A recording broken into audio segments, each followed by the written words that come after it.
Chapter 926. After listening to Bruce's words, the king's anger subsided a little, and he said, "Then you go.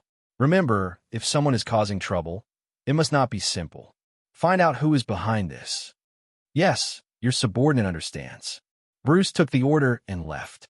The king looked at Tang Zheng from a distance through the crack in the door and muttered to himself, "There are several royal families in other countries who have long known that I have crystals, and they have been coveting this thing for a long time. Could it be that they are behind this? But their methods are too clever. They did not leave any traces, which is not their style. Your Majesty, this is simply a godlike method. We really can't figure out where we lost," the guard said with annoyance. The king snorted heavily. "Since you don't know where we lost, then investigate and find out the reason." "Yes." The guard retreated as if he had been pardoned, leaving only a few scientists in white coats. The king sat back heavily in his chair and said, "Has your research made no progress?" The scientists in white coats lowered their heads in shame. "Your Majesty, we have tried our best. We have tried many methods, even using lasers, but there was no way to open the crystals. We tried every means to get 2 of them, and we have already given them to your Majesty." The king subconsciously recalled the scene when Tang Jio got the crystals. There was no doubt that crystals were very important to cultivators. These crystals were also very important to the royal family. If there was a way to collect the energy in the crystals, then the level of technology would definitely be a qualitative leap. However, all of this did not succeed. Why can cultivators absorb the energy in the crystals? I should have asked and tried earlier. He regretted it. In fact, he invited Tian Chanzi to come to Sweden because he had a lot of selfish motives. Ever since he knew that Tang Zheng got rid of Nicholas and pulled down the sword of Damocles that had been hanging over their heads for hundreds of years, the king was very fond of the means of cultivators, and was too weak to explain the essence of cultivators. So he wanted to use Tian Chanzi's means to turn the elites of the Swedish royal family into cultivators. In this way, the country would definitely rise rapidly, and the royal families of European countries would not be his opponents.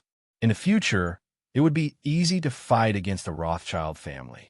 This was killing many birds with one stone. However, before he could express his intentions to the Heaven Monk, a series of unimaginable events happened one after another, causing him to be unable to take it all in. He actually did not have the time to talk to the Heaven Monk alone. Then, "Is there any news about the unknown creature in the crystal?" the king asked, unwilling to give up.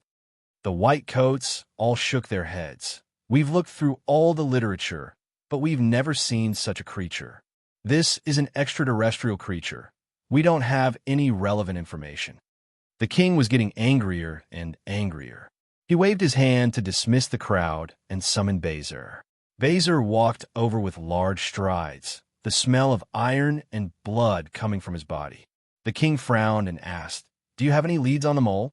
"Fortunately, I did not disappoint you. I have found out who the mole is." After torture and interrogation, he finally confessed. They're indeed not from the Rothschild family, but as for who is supporting them, his rank is too low to know. Huaxia has an old saying that one will not cry until they see the coffin. He did not tell the complete truth. The king said seriously, "Your Majesty is wise, but this person is already dead." He knew that there was no hope for him to live, so he hurriedly explained some things and committed suicide, Bezer said regretfully. Damn, he actually committed suicide. The king was very angry. His royal guards were infiltrated by the enemy. Thinking about it made his back shiver. If he was suddenly shot, he would die without a doubt. Then, "Is there any news about the escaped enemy?" the king asked. "There is no news for now." Bezer saw that the king's face was not good, so he quickly added, "But we have a clue.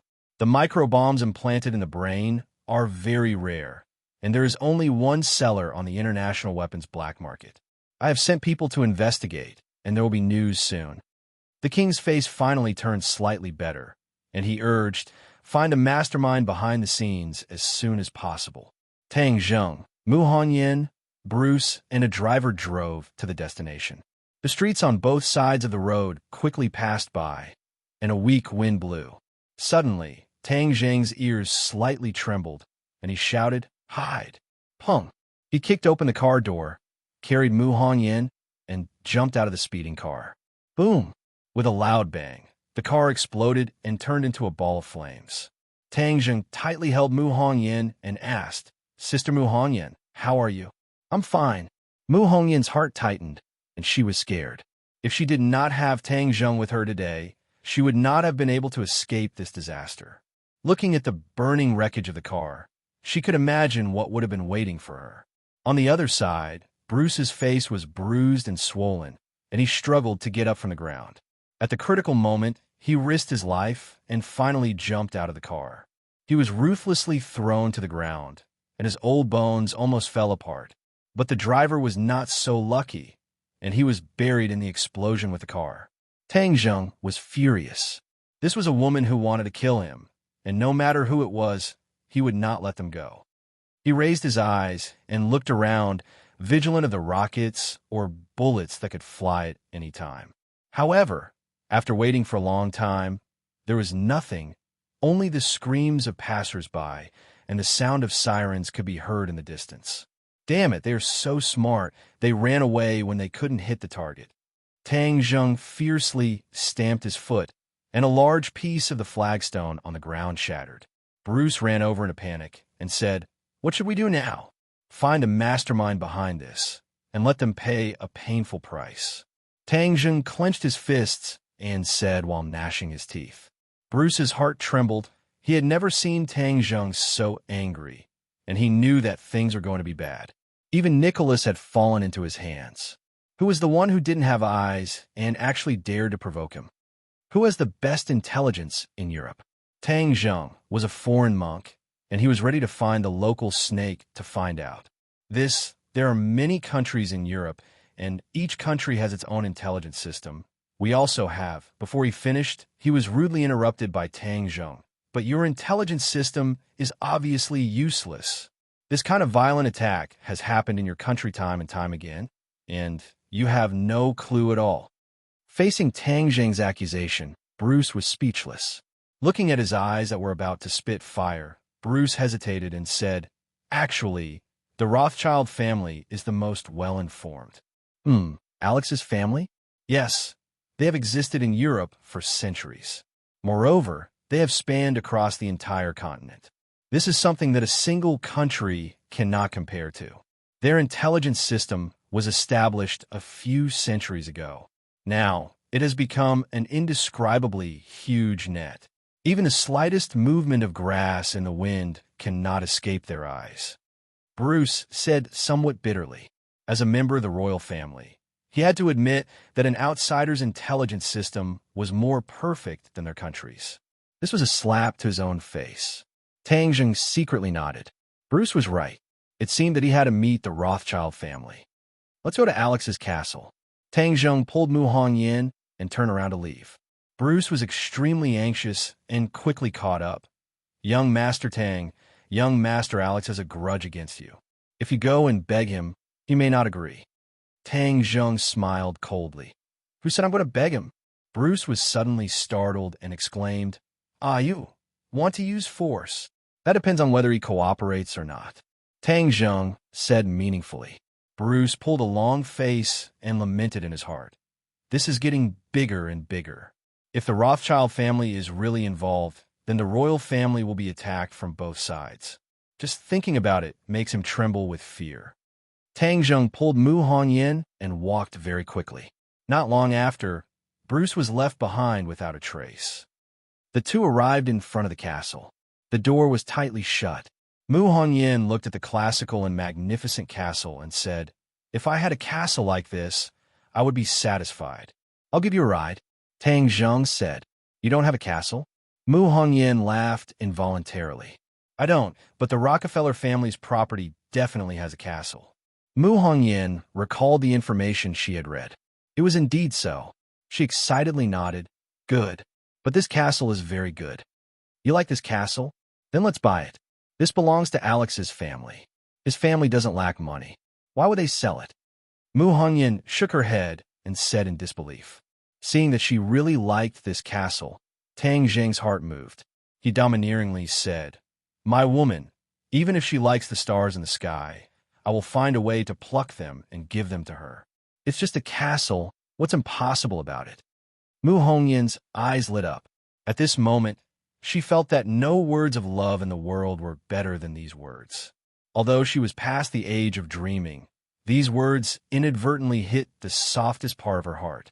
She held on to Tang Zheng's hand even tighter. No wonder so many women are like moths to a flame. It's because your flame is too hot, Mu Hongyan sincerely said. Creak. A small window next to the door suddenly opened. A person appeared and asked the two who they were looking for. Alex. When the other side heard this name, his expression turned cold. He asked, "Do you two have an appointment?" "No. Sorry, without an appointment. Our young master will not receive guests." Pretentious. Tang Zheng lightly said these two words. With a tap of his foot, he soared into the air and lightly took a step in the air. Pung pung. He and Mu Hongyan landed in the courtyard. The guards at the gate were dumbstruck. They watched the two of them stride into the castle, not knowing what to do. A group of people suddenly rushed out of the castle. They looked at the two of them with vigilance and loudly shouted for them to stop. The two of them turned a deaf ear to them and continued forward. Immediately, these people rushed towards the two of them. Their attacks were layered and had a tacit understanding. However, their strength could not compare to Tang Zheng's.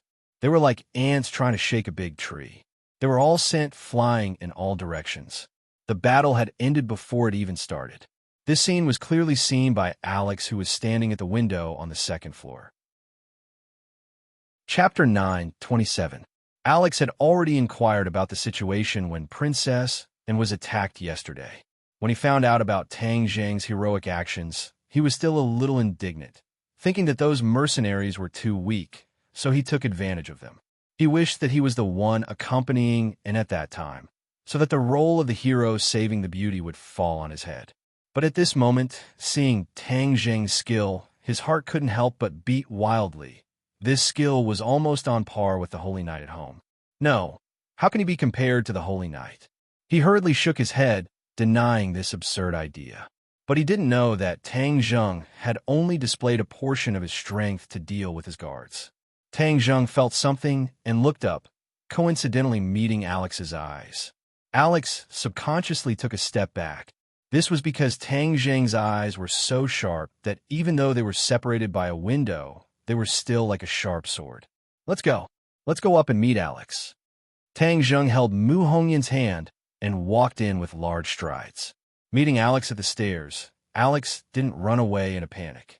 This was his castle. If he ran away, then people would laugh their heads off. "You have guts, actually daring to break into my house," Alex said with a gloomy face. But his eyes were fixed on Tang Zheng and Mu Hongyan's hands that were held together, and he shouted, "I knew I wasn't wrong. That night, it was the two of you, right? You lied to Anne."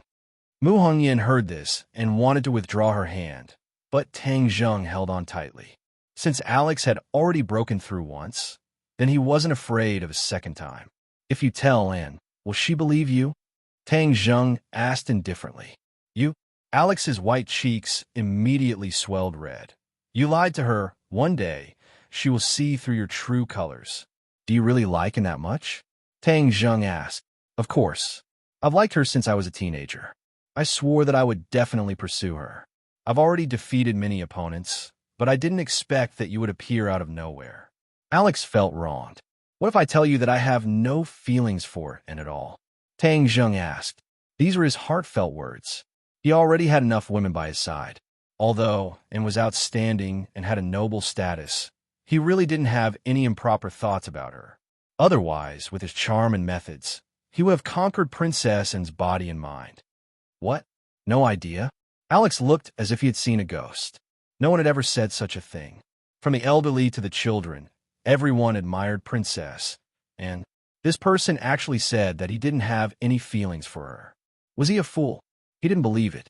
He sneered and said, "Do you think I'll let my guard down and let you take advantage of this situation?"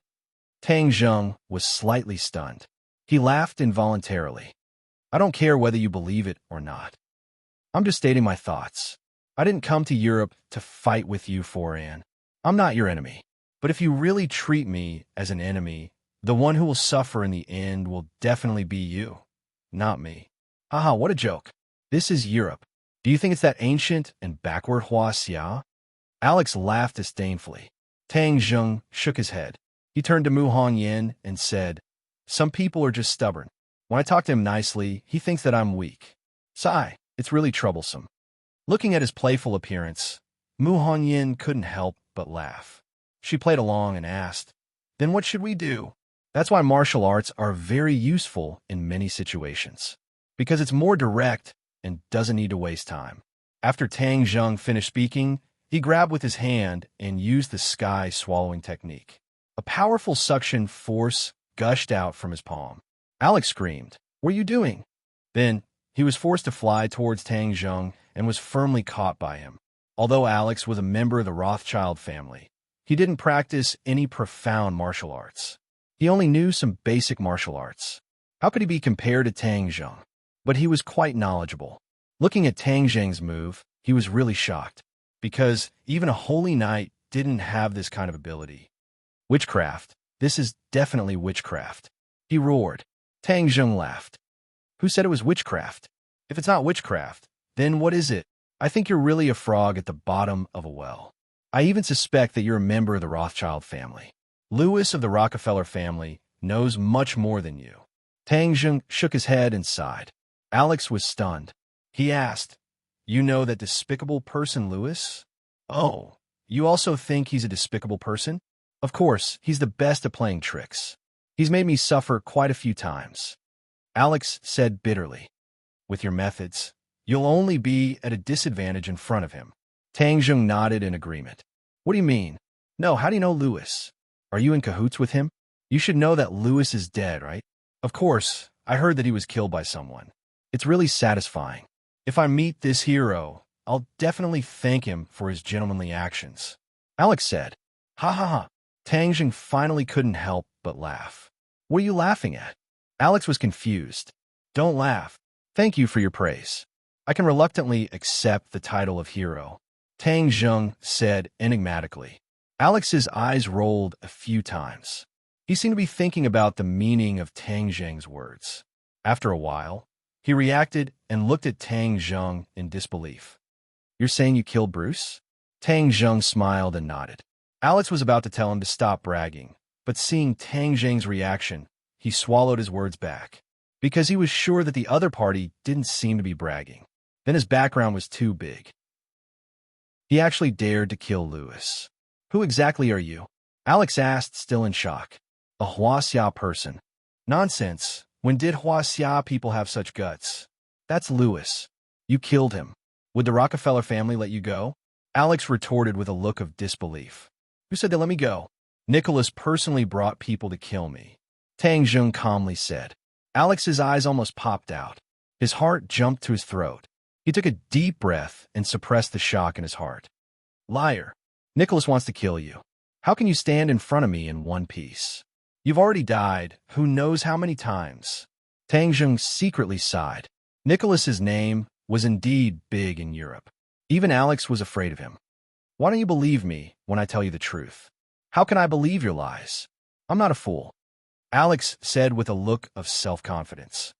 "Who said you're not a fool? You don't even believe the truth. If you're not a fool, then what are you?" When Alex heard this, his cheeks turned red. His eyes were about to spit fire. Tang Zheng ignored his anger and said, "Nicholas came to kill me. But in the end, he also died in my hands." "Impossible. Impossible." Alex shook his head like a rattle drum, firmly denying it. "What's impossible? How could you possibly kill Nikolai?" That year, the 12 holy knights joined hands to resist him. Alex's worldview was about to collapse. The 12 holy knights were already very powerful in his heart. But without a doubt, Nicholas was even more powerful. Now, that Tang Zheng said that Nicholas died in his hands. Even if Alex was a little brainless, he still thought that it was impossible. "Don't you know that Nicholas is already dead?" "Of course I know, but it said that he died of a serious illness." "Died of a serious illness? Are vampires afraid of getting sick?" Tang Zheng laughed involuntarily. Alex's cheeks turned red. He understood vampires. It was said that they were immortal. How could they be afraid of getting sick? Could it be that Nicholas was really killed by him? Alex couldn't help but think, but he still couldn't accept this fact. Doesn't that mean he's more powerful than the 12 Holy Knights combined? Alex previously thought that Tang Zheng couldn't compare to the Holy Knights, but now it seemed that he was much more powerful than the Holy Knights. Alex's expression kept changing. He looked at Tang Zheng with a complicated expression. The faint smile on Tang Zheng's face suddenly became unfathomable. He took a deep breath and said, "You caught me. Could it be that you want to kill me? The Rockefeller family is Rothschild's enemy. I helped you get rid of your enemy. Shouldn't you express your gratitude?" Tang Zheng asked. Alex said, "Logically speaking, I should thank you. But you deceived, and don't expect me to thank you. It seems that you are really infatuated with, and, of course." Alex raised his head proudly. Tang Zheng shook his head. "It's not that I want to discourage you, although I don't have any thoughts about, and she has no thoughts about you. What's the use of you being so passionate? My sincerity will always move her." Alex was full of confidence. "I didn't come to you today to talk about these romantic matters. Your Rothschild family's intelligence is said to be the best in Europe, right?" Alex wasn't an idiot. He knew what she was trying to say and said, "You want to ask for information from my family. You're not too stupid." "Who said I'm stupid?" Alex was furious. He looked down at the hand that grabbed him and sneered. "You have a request, but you treat me like this. Do you think I will give you information? This is because you don't cooperate." Tang Zheng let go of his hand. Alex tidied up his clothes and said, "Based on what you did to, and I won't cooperate with you. Is that so? I didn't come to you to beg you. If you don't cooperate, I'm afraid you will suffer a lot. Moreover, I don't think you know the information, so take me to see your family." "You dare to go to my family? Why wouldn't I dare?" Tang Zheng shrugged. "Nicholas made your family suffer a lot. I don't think I'm weaker than Nicholas." Chapter 928. Who said I want to be your family's enemy? If you capture me and interrogate me for information, won't that make you my family's enemy? Alex retorted. "Can you represent your family?" "Of course." Alex answered with a guilty conscience. Tang Zheng declined to comment as he lightly smiled and said, "Bring me to your clan. There are no conditions to be discussed." Finished speaking, he grabbed Alex with his big hand. Alex screamed, but there was nothing he could do. "Go!" Tang Zheng gave a low shout and walked out of the castle with large strides. The other guards wanted to stop him, but they could not get up. They could only watch as Tang Zheng grabbed their family's young master and left. Mu Hongyan's eyes were full of splendor. She was not afraid, but rather excited.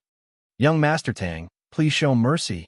Bruce finally rushed over anxiously and stood in front of the three of them. "Young Master Tang, don't act recklessly." Seeing Tang Zheng grab Alex's collar, Bruce earnestly advised, "I'm not being reckless, but this..." Bruce's face was ugly as he pointed at Tang Zheng's hand. "I'm asking him to cooperate with me and take me to visit the Rothschild family." "What? You want to visit the Rothschild family?" Bruce turned pale with fright. Even His Majesty the King would not easily get involved with the Rothschild family, because the other party was too mysterious. Putting himself in danger was not a wise move. Absolutely not. Bruce hurriedly used his body to block them and desperately shook his head. "Young Master Tang, listen to my advice.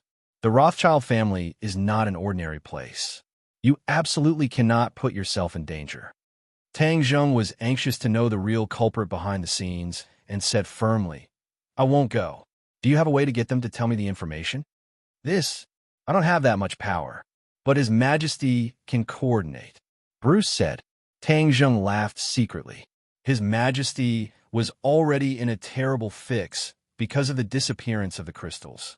How could he have the time to think about these things? In the king's mind, the matter of the crystals was obviously more important than this matter. "Bruce, go back and tell His Majesty they'll be back soon. Don't worry. If I really don't come back, ask Tian Chanzi to come and find me." Tang Zheng's tone was relaxed, as if he was traveling. This made Alex want to vomit blood. Even the royal family was afraid of his family, but in Tang Zheng's eyes, his family was like a tourist attraction. He could enter and leave as he pleased. Tang Zheng did not take it seriously at all. He made up his mind and said, "Since you look down on my clan so much, I'll take you there. However, don't run away when the time comes." "Do you think I'll run away?" Tang Zheng asked with a smile. Alex was not sure. Thinking of what Tang Zheng had done to Louis and Nicholas, he felt even more guilty. "Well, since you've thought it through, then lead the way. Don't play tricks, or you'll be the one to suffer," Tang Zheng warned. Alex snorted and did not comment. He strode toward the parking lot and said, "If you have the guts, then get in the car with me." Tang Zheng and Mu Hongyan did not hesitate to follow. Bruce was in a dilemma. He could not follow, but it seemed inappropriate not to follow. He was burning with anxiety.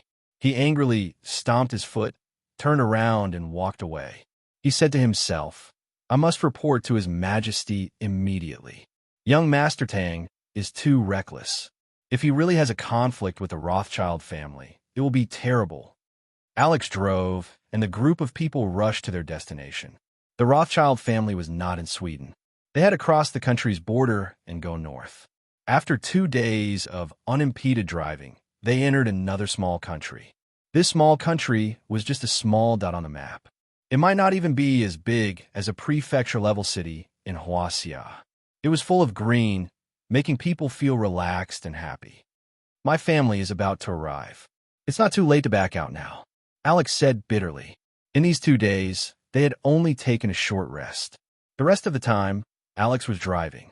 His mind and body had suffered a great deal. His eyes were bloodshot. He occasionally wanted to crash into a tree next to him.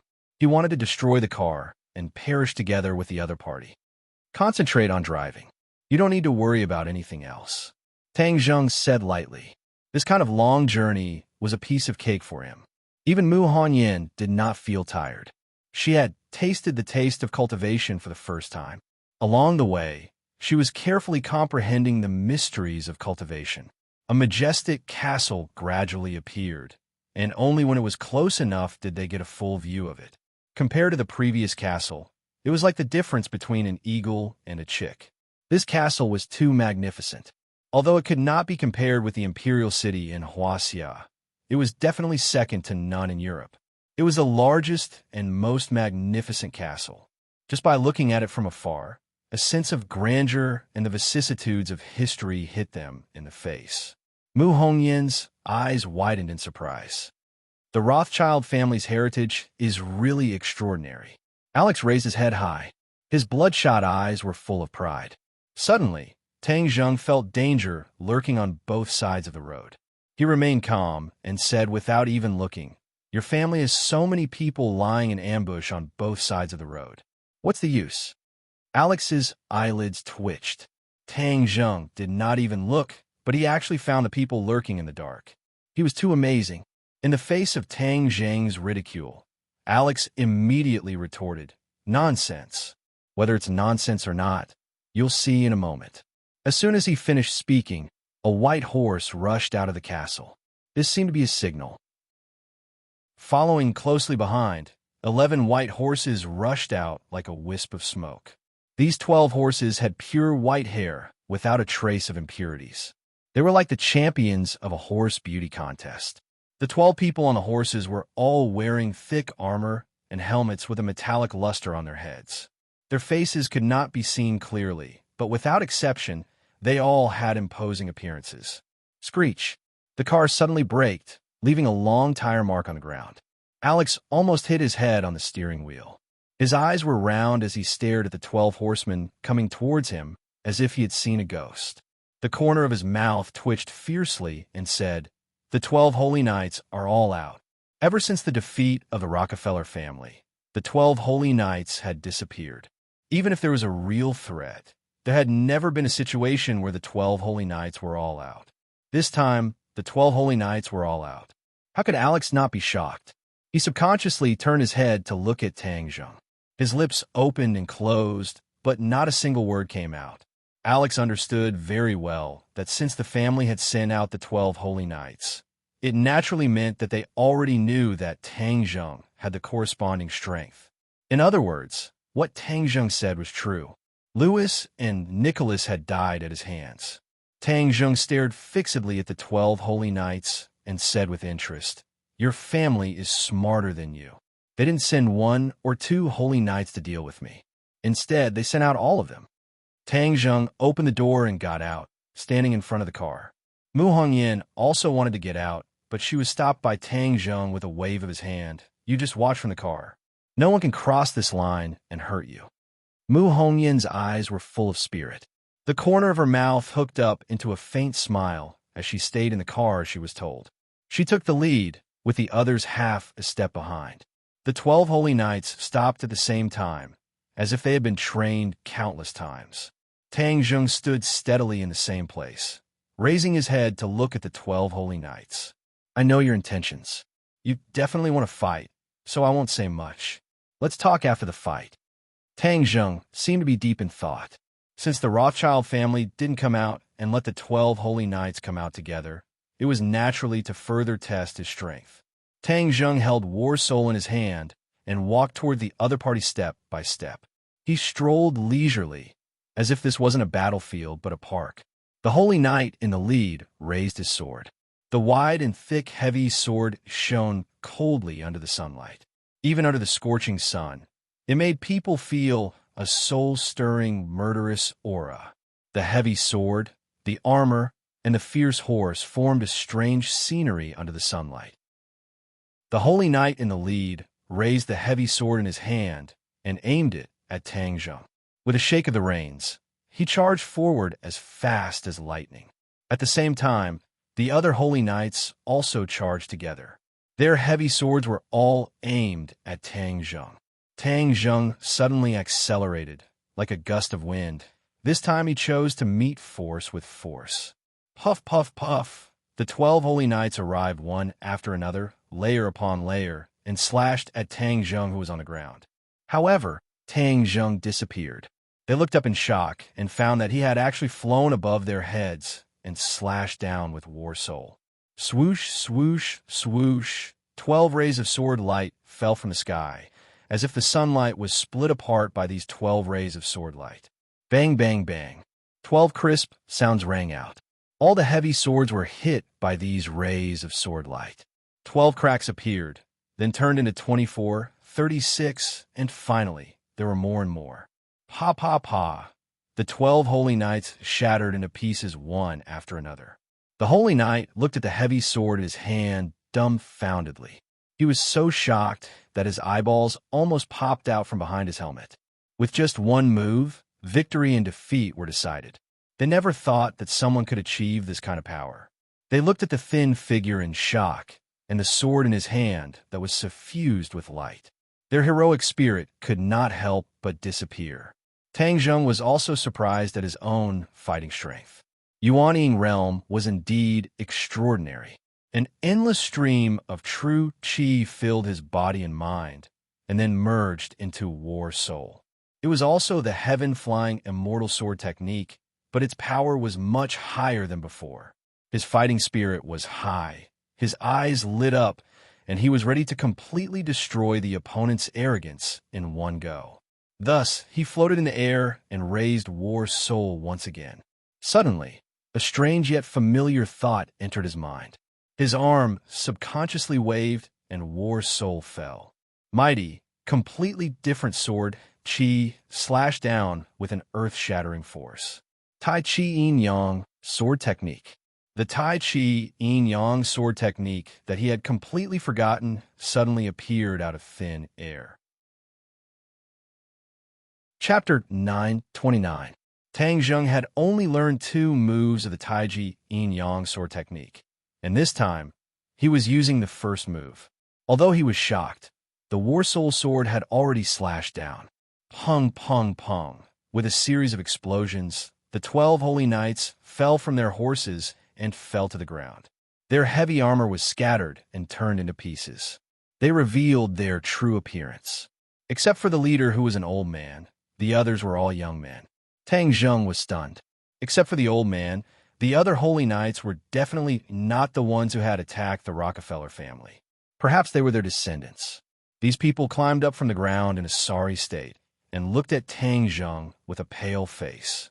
They were in a dilemma. If they fought, they would definitely not win. If they fled, That would be too shameful. Tang Zheng ignored them. He turned his head and walked toward the car door, reaching out his hand. He said, "Sister Mu, come down. The outcome has been decided." Mu Hongyan happily got off the car, as if she had won the battle. She looked at him passionately. If there were not so many people, she would have given him a kiss. Alex lay on the ground on the steering wheel and hit the horn hard, making an ear-piercing sound. He kept growling, "Impossible. This is not real." Although he was mentally prepared, he did not expect the 12 holy knights to be defeated so easily. Tang Zheng held Mu Hongyan and walked in front of the holy knights. The old man suddenly asked, "This is Hua Xia's magic. You are more knowledgeable than Alex." Tang Zheng nodded. "It is indeed powerful." The old man praised from the bottom of his heart. His eyes kept changing and finally sighed. "You are a guest. Please come this way. The family head has been waiting for a long time." Tang Zheng understood in his heart, and a smile appeared on the corner of his mouth. This was the same as his judgment. The 12 holy knights were testing his skills. If he was not the same as the rumors, then there was naturally no need to talk. He had proven his strength, so he was qualified to sit down and talk. He was not angry. Instead, he nodded slightly in agreement. Under the gazes of the holy knights, he followed the old man into the castle. A middle-aged man stood at the entrance to welcome them. He was the current head of the Rothschild family, Alex's father, Abraham. Abraham was tall and had a sharp gaze. There were a few wrinkles on his forehead, which made him look very dignified. Abraham saw the battle just now. His greatest reliance had been defeated so easily. One could imagine the storm in his heart. However, he did not panic.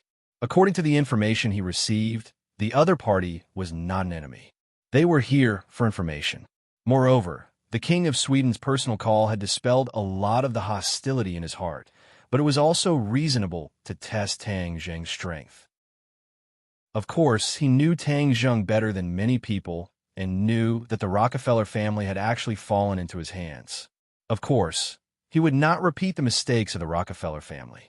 Only cooperation could lead to a win-win situation. This was his strategy. He first extended his hand, took a step forward, and shook hands with Tang Zheng. Tang Zheng was relieved. This was the same as what he had expected. This was a smart person. Not everyone in the world was an enemy. If a person really became the enemy of the whole world, no matter how strong they were, it would be difficult to escape the fate of being eliminated. He was beyond the reach of Europe and even the Atlantic Empire. He needed such a strong and smart partner. "Welcome," Abraham said briefly and powerfully. "Thank you." Tang Zheng nodded and said directly, "I need information." Abraham waved to his attendant, who came over with an exquisite gilded plate with a piece of paper on it. "The information you want is here." Tang Zheng nodded approvingly. This was a smart person. It was easy to deal with smart people. Tang Zheng opened the paper and immediately frowned. There was a long list of names on it. There was more than one, and they were all familiar names. He had seen these people before. "It's them." "Yes, they were the ones who assassinated Princess and attacked you in business," Abraham said in an absolute tone. No one doubted the truth of his words. "So that's how it is." Tang Zheng suddenly realized. He gradually understood why these people were so deranged. These people were actually the European royal families who had cooperated with Tang Zheng.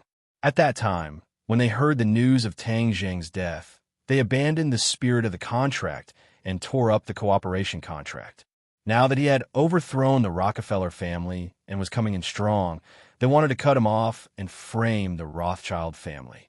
They wanted Tang Zheng to become enemies with this family and then profit from it. It was really a good plan.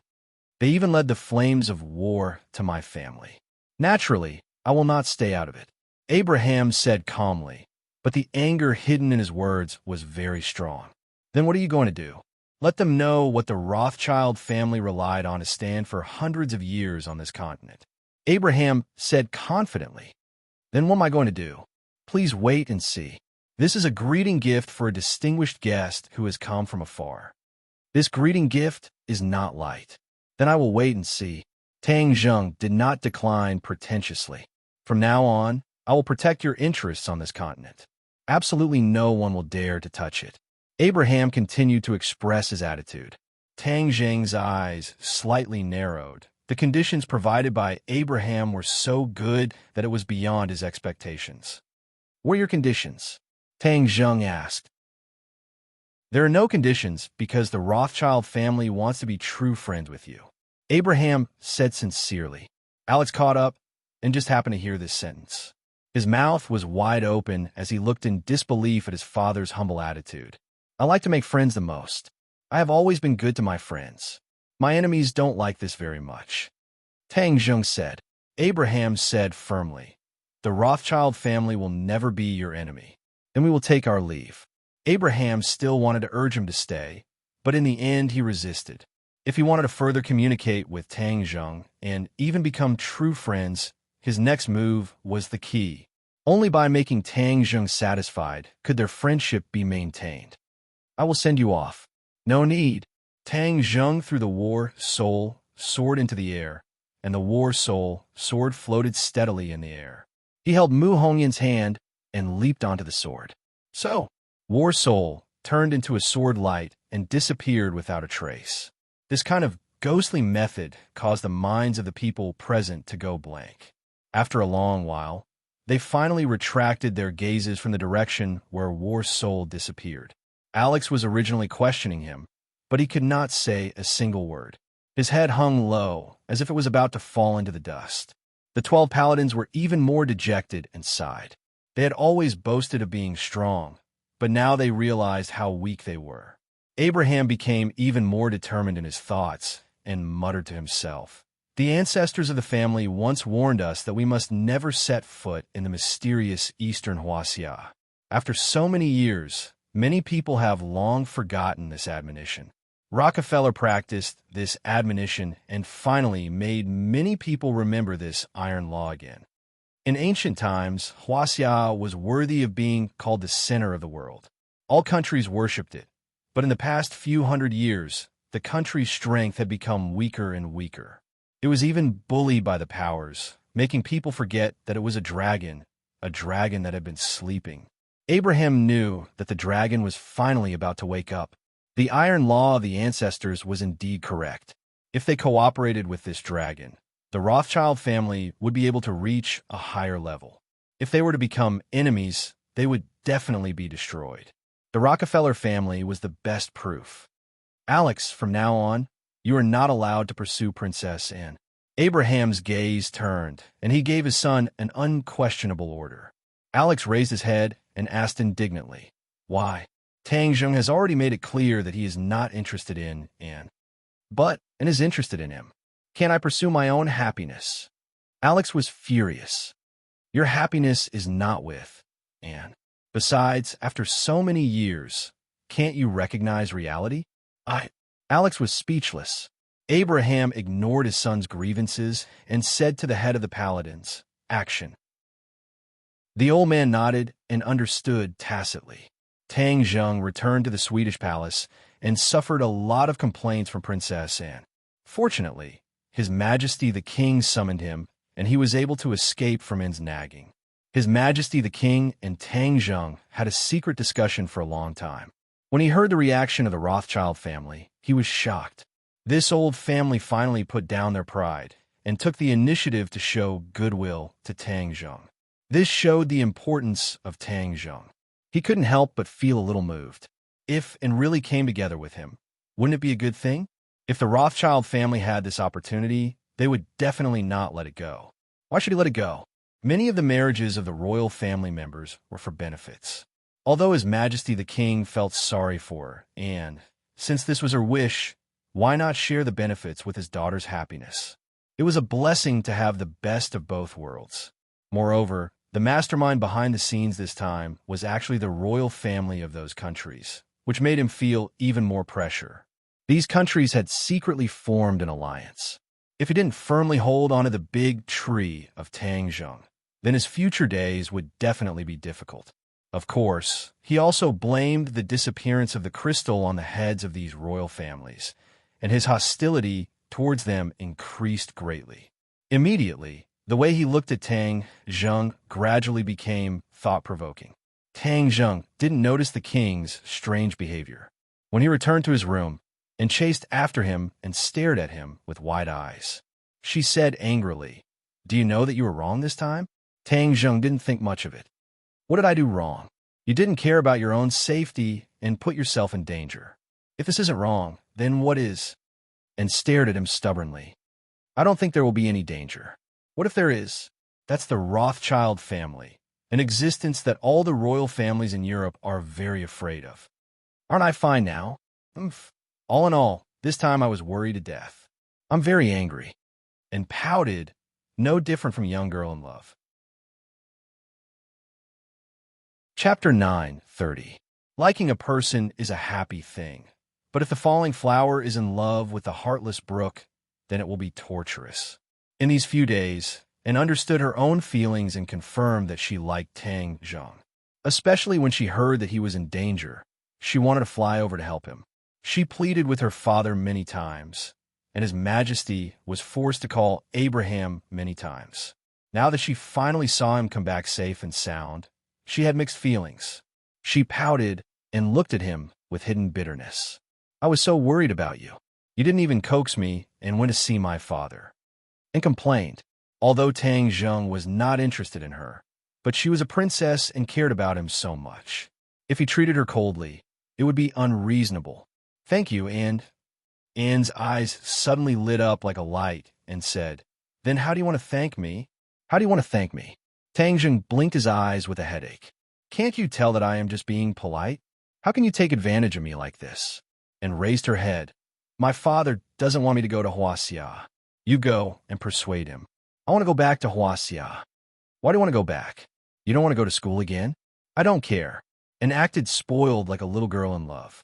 After all, she was only 19 years old, and this was the first time she liked someone. Tang Zheng had a headache.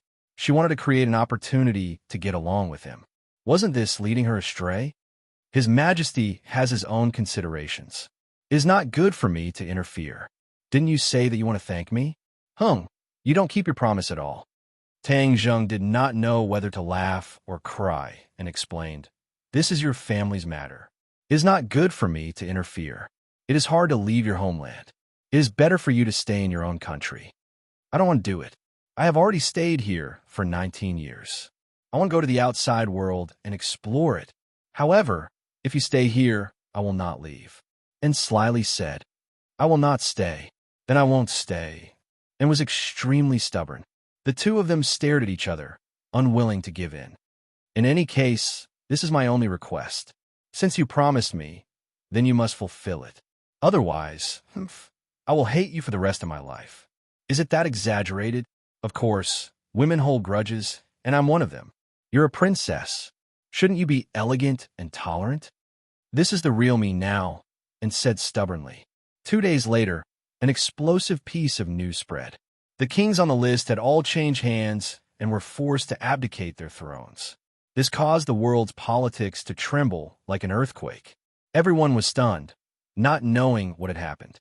Tang Zheng understood that this was the work of the Rothschild family. Although he did not know how they did it, it was clear that they had great influence to make so many kings change owners at once. Tang Zheng couldn't help but rejoice. If he had insisted on going against the Rothschild family, although he wouldn't have failed, it would still be troublesome. He didn't have that much time to waste in Europe. All the obstacles disappeared. Mu Hongyan successfully took over the relevant industries, and Tang Zheng became a world-class superpower. Of course, the people in the country definitely didn't know. Only a few people knew that Rockefeller's industries had fallen into the hands of Tang Zheng. Tang Zheng didn't continue to pursue the matter. After all, it was impossible for him to really kill all those treacherous kings. Since they had lost their thrones, they had lost their most precious things. Naturally, they couldn't make any big waves. He had won this conflict. This series of events made His Majesty look at Tang Zheng in a new light, and he became more and more convinced of his idea. Mu Hongyan couldn't leave Europe for a while, but Tang Zheng couldn't delay any longer. However, he didn't leave her alone. He transferred a few witch tribe warriors from the country to protect her. Only then did he leave with peace of mind. During this time, The king finally couldn't help but want to persuade Tian Chanzi to stay, but he was rejected without hesitation. The king originally wanted Tian Chanzi to teach the royal cultivation method, but he couldn't bring himself to say this request after being rejected so rudely. Because he knew that he would definitely be rejected, even if he brought it up, why bother?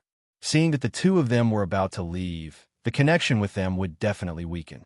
He was unwilling to give up, and finally made up his mind to let and accompany them back to Huaxia. This suggestion was out of everyone's expectations, but Annie was so excited that she almost jumped 3 feet into the air. She looked at Tang Zheng affectionately, mistakenly thinking that this was all because he was secretly pleading for her. The queen was quite dissatisfied with this decision, but after listening to the king's explanation, she could only choose to acquiesce. On the other hand, Tang Zheng rolled his eyes helplessly. He thought to himself, "Your Majesty, is there anyone who would throw their daughter away like this? It seems like she can't get married." Mu Hongyan secretly pulled Tang Zheng to the side and teased him. As a woman, she knew An's thoughts too well. She wasn't too jealous. Ever since she chose to accept Tang Zheng, she knew that all this was inevitable. She was the most open-minded of all the women. Perhaps it was related to her special experience that made her more mature and wise. With Tang Zheng's cultivation, it was almost impossible to monopolize him. She also didn't dare to have such extravagant hopes. Tang Zheng couldn't say anything, but he couldn't refuse An's infatuation. He thought to himself that he should just stay as far away from her as possible. However, when the two of them got on the plane, they realized how unrealistic this idea was, and was like a piece of candy sticking to him closely. As for Tian Chanzi, he automatically became a third wheel and stayed far away from her. They didn't take a private plane back, and went to Huaxia as an ordinary person. However, the first-class cabin was still booked by the rich and imposing imperial family to prevent others from disturbing them, and lay beside Tang Zheng and said with a smile, "You swore that you wouldn't persuade my father, but you actually did it secretly. You really know how to surprise people." Tang Zheng rolled his eyes and said truthfully, "I didn't persuade him." "Humph, you're still quibbling now. Whatever, it's fine as long as I understand it in my heart. This time, I don't need to go to Huaxia. I want to follow you every day and integrate into your life." And made up her mind. Our relationship is developing so fast. I wasn't sure before, but now I'm sure that I like you. There are also other people who are eyeing you covetously. Of course, I can't let my guard down." And said with a set of words. Tang Zheng shook his head and didn't say anything. Annie was determined to chase after him.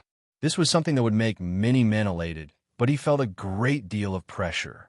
This time when they went back, the others wouldn't be as easy to talk to as Mu Hongyan. He didn't know if it would lead to a war between these women. In such a big villa, he was afraid that there would be a fight every day. Just thinking about it made his heart tremble, and talked nonstop all the way, and Tang Zheng was a quiet listener. When the plane finally landed, he looked at the familiar sky of Beijing and let out a sigh of relief. The summer in Beijing was very hot, and people felt like they were being roasted by the sun. Some time ago, the storm in the imperial city had calmed down. Beijing was peaceful again, and people were rushing to make a living. After Tang Zheng and the other two returned to the villa, the girls were in high spirits, but the happiness didn't last long. Because Anne quietly moved her luggage from upstairs to the first floor next to Tang Zheng's. This action made everyone subconsciously stop what they were doing and look at her strangely. Seeing everyone looking at her, and calmly explained, "It's too tiring to climb up and down every day, so I live on the first floor." No one believed this lame excuse, and everyone looked at her and Tang Zheng a few more times. Tang Zheng looked down, as if saying it had nothing to do with him. But the girls couldn't think that it had nothing to do with them, especially Fang Shi and Yi Dingdang. During this period of time, the relationship between the two had advanced by leaps and bounds, as if they had formed some kind of alliance. They went out together and occasionally went shopping together. This was a situation that Tang Zheng had never expected. Yi Dingdang seemed to have changed into a different person, which made him puzzled. When Anne moved her luggage into the house, Tang Zheng was immediately surrounded by Yi Dingdang and Fang Shirshir. Wu and Lu Qingmei also wanted to surround him, but in the end, they restrained themselves. "What's going on?" Yi Dingdang asked straightforwardly. Tang Zheng innocently said, "How would I know? If you don't know, then who should know?" Yi Dingdang asked, "You went to her country and then came back. She moved next door to you. Isn't that obvious?" Tang Zheng pretended to be at a loss and shook his head. "Didn't she say that she didn't want to climb up and down? Is this reason sufficient?" Fang Shirshir finally couldn't help but ask. Although she tolerated Tang Zheng, she couldn't remain indifferent when she saw that and had signs of getting involved. It was a simple question. Tang Zheng really wanted to bite the bullet and say that it was sufficient, but in the end, he didn't say it out loud. He bitterly smiled. "How would I know?" Sure, isn't it obvious?" It must be because the two of them were alone abroad and sparks flew between them. Yi Dingdong's fiery personality was clearly displayed as she spoke without thinking. "Absolutely not." Tang Zheng hurriedly denied as he felt wronged. It's clearly sophistry." Sure, we can't spoil him like this. Otherwise, who knows what he'll do in the future. We must guard against him," Yi Dingdang said. Fang Shirshir hesitated for a moment before nodding her head. Sure, why are you also like this?" Tang Zheng wanted to cry, but had no tears. "Don't take your anger out on Shirshir. This is your fault."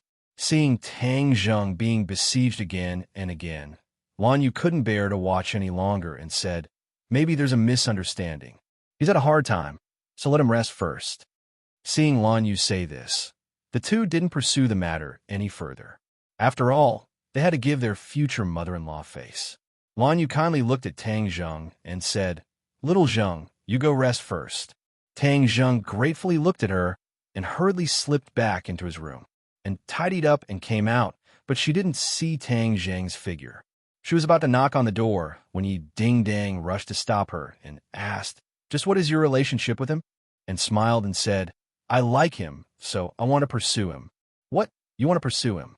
Everyone was shocked by her sonorous declaration of love. "What's wrong with that?" Annie asked. "Of course not." Fang Shirshir, Yi Dingdang, and Wu Du said at the same time.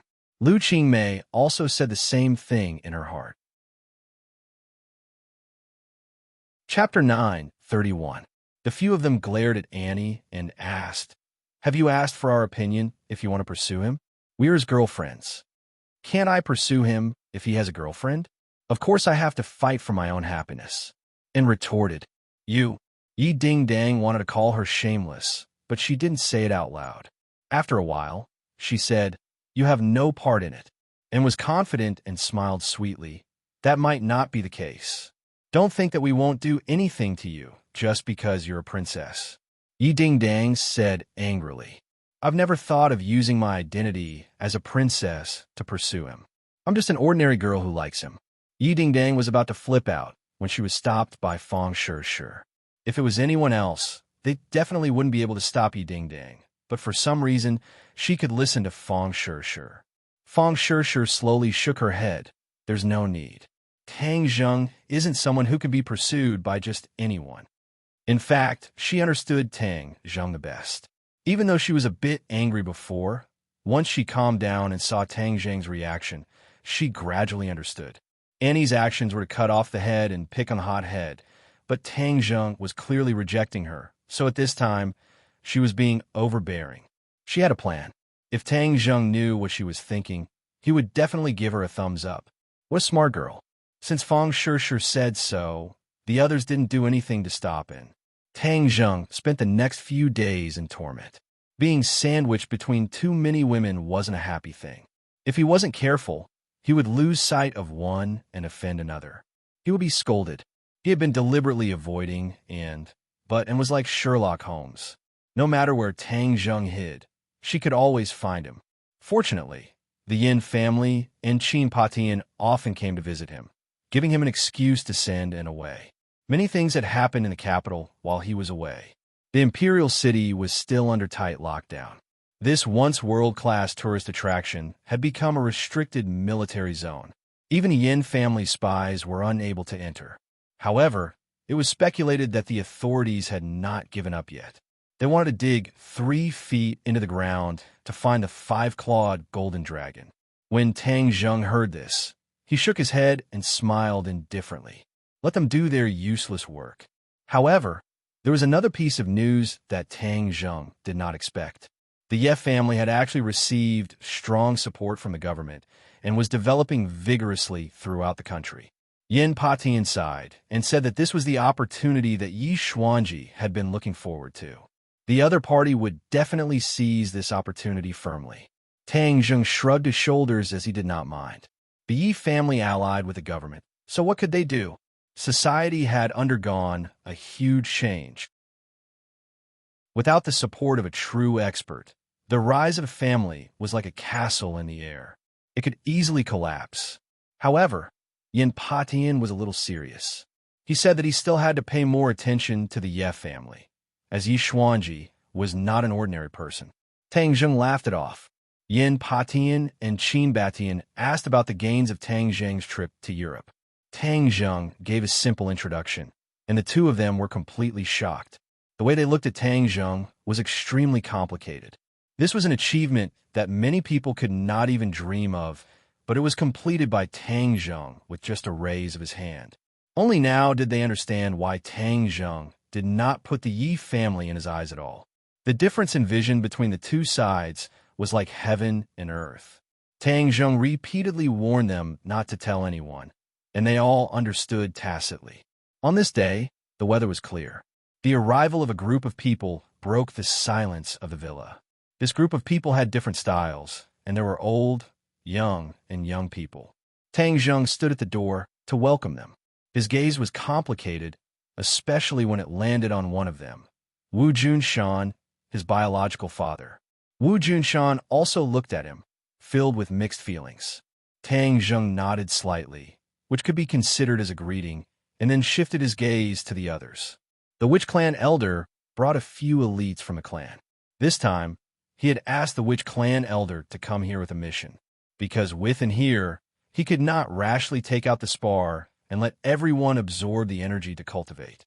That would be a confession without a fight. He was prepared to let the Witch Clan elder bring the spar back to the island. The so-called sacred ground was naturally built on the island, and that was his base. In addition, the summer vacation had already begun. He was prepared to let Fang Shi, Lu Qingmei, and the others go to the island in the name of a vacation to secretly cultivate. This way, he could avoid in. The spar was of great importance. Unless it was the Witch Clan elder escorting it, he would not be at ease. Moreover, the Witch Clan elder had repeatedly requested to see him, so he allowed it. When the elders and clansmen saw Tang Zheng, they were extremely excited. They all stepped forward and bowed, calling out to Lord Envoy. Tang Zheng looked at them with gratification. This group of Witch Clan people had already firmly merged with him. Even if Qi Yu was revived, he might not be able to control them. Elder and the brothers of the Witch Clan, it's been a long journey. Everyone shook their heads. It's not hard. Hearing the envoy summons, we are excited. We all want to be like a Yuan, able to help the envoy and not stay on the island to live a comfortable life. Yi Yuan brought a group of clansmen to travel around the country to protect Tang Ling. Life on the island is not comfortable, but a kind of preparation. When everyone is ready, I naturally look forward to everyone coming back to help me. Tang Zheng said. The Witch Clan members that returned this time were at least fasting. The Witch Clan members had cultivated the chaotic Vajra spell and the God-slaying scroll, and their cultivation had advanced at a rapid pace. The Witch Clan was indeed worthy of being Qi Yu's old subordinates. Many people could not compare to their bloodline. Cultivation talent was hidden in his bloodline. Once it was activated, the potential that would erupt would be extremely dazzling. Yes, Lord Envoy. Everyone nodded. Wu Junshan was not surprised.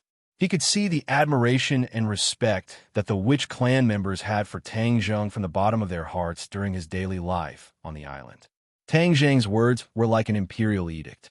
At the same time that he was gratified, he couldn't help but sigh with emotion. After operating in the martial sect for so many years, he had indeed subdued a portion of his trusted aides. However, even more people were disloyal to him, and in the end, even became his enemy. The new generation overtook the old, and that was it.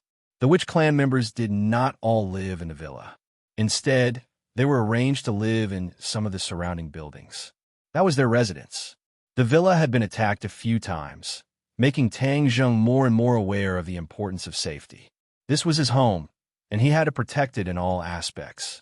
He could not trust others, so arranging for the witch clan members to protect the villa was the safest method. The witch clan was also very happy to do this. Protecting the envoy's home was a great honor. Back then, when they were on the island, the competition for this opportunity could be said to be extremely intense. The witch clan elder and Wu Junshan entered the villa. Lan Yu and Wu Junshan looked at each other. Lan Yu nodded lightly with a trace of smile on her lips. Wu Junshan's heart moved. He understood what his wife meant. She was saying that her relationship with Tang Zheng had improved. He was also very happy. It was a long and difficult road to win back Tang Zheng's respect, but he had to do it. However, looking at the room full of women, Wu Junshan slapped his forehead. He felt a headache coming on. Although he had heard of it, seeing it with his own eyes still shocked him. It was as if the most beautiful women in the world lived here. His son was much stronger than him in this aspect. He could not even handle a wife. He did not know how this kid dealt with women. As someone who had experienced it before, although it was his first time seeing these women, he did not think that they were really pure friends with Tang Zheng. As a man, he knew this too well. The elder was not surprised. Even in ancient times, it was normal to have 3 wives and 4 concubines. He felt that it was natural for the strong to have more than one woman. However, it was the first time most of the women in the room had seen the 2 of them. They all opened their eyes wide in curiosity, especially when they found out that Wu Junshan was Tang Zheng's father, and had a bright idea and actually personally poured tea for him, causing the other girls to clench their teeth. This princess was indeed cunning, to think of a bribe so quickly. Wu Junshan accepted it calmly. The other party's princess identity did not have much of a halo to him. His attention was mostly on Wu. Wu Junshan obediently went forward and bowed. Wu Junshan looked at her with approval. His cultivation had improved greatly. Seeing that everyone had arrived, Tang Zheng went straight to the point and said, "I want to announce something. Sure and Ding Dang are already on summer vacation, so it's not good to stay at home, so why don't we go out and see the outside world? In addition, Teacher Lu has been working very hard during this period of time, so we'll go on vacation with the 2 of them. I will arrange for the elders to accompany you and protect your safety." When these words were spoken, everyone looked at each other in dismay. This was because to most people, this was a sudden attack and they did not know about it beforehand. "Why did you send us away?" Yi Ding Dang keenly noticed the key point and suspiciously looked at Tang Zheng and Anne. "Don't let your imagination run wild. I have business to do." "What business is there that you can't tell us?" Yi Ding Dang asked. The so-called business was that he was preparing to make a trip to the Azure Dragon Palace. Moreover, he was not alone, but gathered many people. Empyrean Fairy had to go, Tian Chanzi also had to go, Lan Yu and Wu were duty-bound, and as for Wu Junshan, when he heard the news, he rushed back even though he was far away. They were originally from the martial organization and were inextricably linked to the Azure Dragon Palace. They wanted to settle things with the Azure Dragon Palace, and this was something that Tang Zheng had no reason to stop. Once these people left, the villa's defensive power would be empty. Tang Zheng did not feel at ease leaving everyone behind. Of course, he did not want to tell them the truth, fearing that they would be worried. Seeing Yi Ding Dang aggressively ask, Tang Zheng wished that he could pick her up and spank her. She was becoming more and more arrogant. Although he had been back for a few days, there were too many people around, so he did not have a chance to be alone with her. Otherwise, he would definitely take care of her. Seeing that Tang Zheng could not answer, Yi Ding Dang suddenly realized and said, "I understand. You must want to send us away so that you can be with her." Cough, cough. Tang Zheng almost choked to death on his saliva. What did this have to do with Anne? Anne's eyes lit up when she heard this. She looked at Tang Zheng in surprise and happily said, "What's wrong with that? Men should be given freedom. If you keep controlling them, then they will never grow up." Of course you want it to be like this. You're still pretending to be obedient. Yi Ding-dang ridiculed. You must go on vacation. There is no room for discussion. Tang Zheng stared and said unquestionably. Chapter 932. Looking at the stubborn Yi Ding-dang, Tang Zheng felt a headache coming on. However, she was not a cultivator, so it did not matter if she did not go to the island. Since that was the case, he would let her be. The corners of Yi Ding-dong's mouth curled up into a smile as she coldly looked at Annie, as if to say that she was staring at her, and shrugged her shoulders. It did not matter. It was always a good thing to have one less competitor by her side. What about them? Fang Shishir pointed at Wu and the others and asked curiously. They still have other things to do, so there's no time to lose. They will leave tomorrow. So anxious? Fang Shishir was surprised. Yes, summer vacation is not long. If we leave early, we can play for a few more days. Although everyone had many questions in their hearts, if Tang Zheng did not say anything, no one could force him. Brother, what about me? Nana tugged at the corner of Tang Zheng's clothes. Nana also wants to go out and play. Tang Zheng looked at Empyrean Fairy, and seeing her nod, he carried her and smiled affectionately. Of course you will go too. Nana immediately clapped her hands and said excitedly, That's great. Nana also wants to go out and play, but it would be good if Big Brother came with me. If you stick to Big Brother all day, you won't grow up. Nana thought for a while, then firmly shook her head. No, Nana wants to grow up and become as beautiful as Big Sister and the others. Tang Zheng laughed out loud and called the clan elder into the study room alone. The two of them talked for a long time, and the clan elder reported to him in detail about the situation on the island. When he heard that there were many new babies born in the witch clan, Tang Zheng was pleasantly surprised. These babies were not comparable to the current adult witch clan. These babies were the new blood, the future of the witch clan. They could cultivate from a young age, so their future achievements would definitely be greater than the current witch clan. When the clan elder heard Tang Zheng introduce the spar, he was overjoyed and said excitedly, If we have this spar, then our clansman's cultivation will be faster, and we will be able to achieve twice the result with half the effort. Crystals are very important, so they must be closely guarded. Do you understand? Understood. The elder nodded heavily. However, there is another life form in this crystal stone. Even though I don't know what it is definitely alive. When we cultivate, the crystal stone will become transparent and everyone will see it. We must be careful because there will be a day when the crystal stone will be completely absorbed and the life form will be released. Tang Zheng solemnly warned. The elder said without hesitation, Sir Envoy, rest assured. Our entire clan will be on guard. If the creature from beyond the heavens comes out, we will definitely capture it alive. No, don't capture it alive. Inform me when it's about to break free. I want to deal with it personally, Tang Zheng said. Although the elder felt that he was making a mountain out of a molehill, he still agreed without hesitation. Sure, and Sister may still don't know about this. When the time comes, you will tell them. Their cultivation is not as good as yours, Elder, so you have to guide them more. Elder, don't worry. I will pass on all my cultivation experiences to them. It's just that the island is remote. I don't know if they have the habit of living here. The elder said worriedly. Tang Zheng smiled faintly and said that they were not young misses of rich families, so there was no need to worry about this. That night, everyone in the house sat at a large table to eat. It seemed to be happy and harmonious, but in fact, there was an undercurrent surging. Tang Zheng and Lan Yu's relationship was much more harmonious, but with Wu Junshan, he was still cold. Yi Ding-dang and were fighting openly and secretly. A meal was like a war. In the middle of the night, a person secretly sneaked into Tang Zheng's room.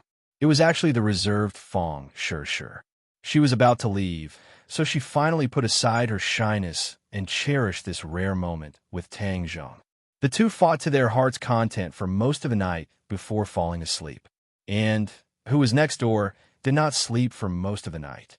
Although the soundproofing of the room was good, a woman's sixth sense still sensed that there must be another woman lying on Tang Zheng's bed next door. Of course, she was jealous in her heart, but there was nothing she could do. She silently comforted herself that if she persevered, the one lying on the bed would definitely be her. The next day, when the sky was bright, Tang Zheng and Fang Shishir walked out together. Under everyone's gaze, although Fang Shishir was shy, her hand was tightly held by Tang Zheng. She could not escape at all, but she was very happy.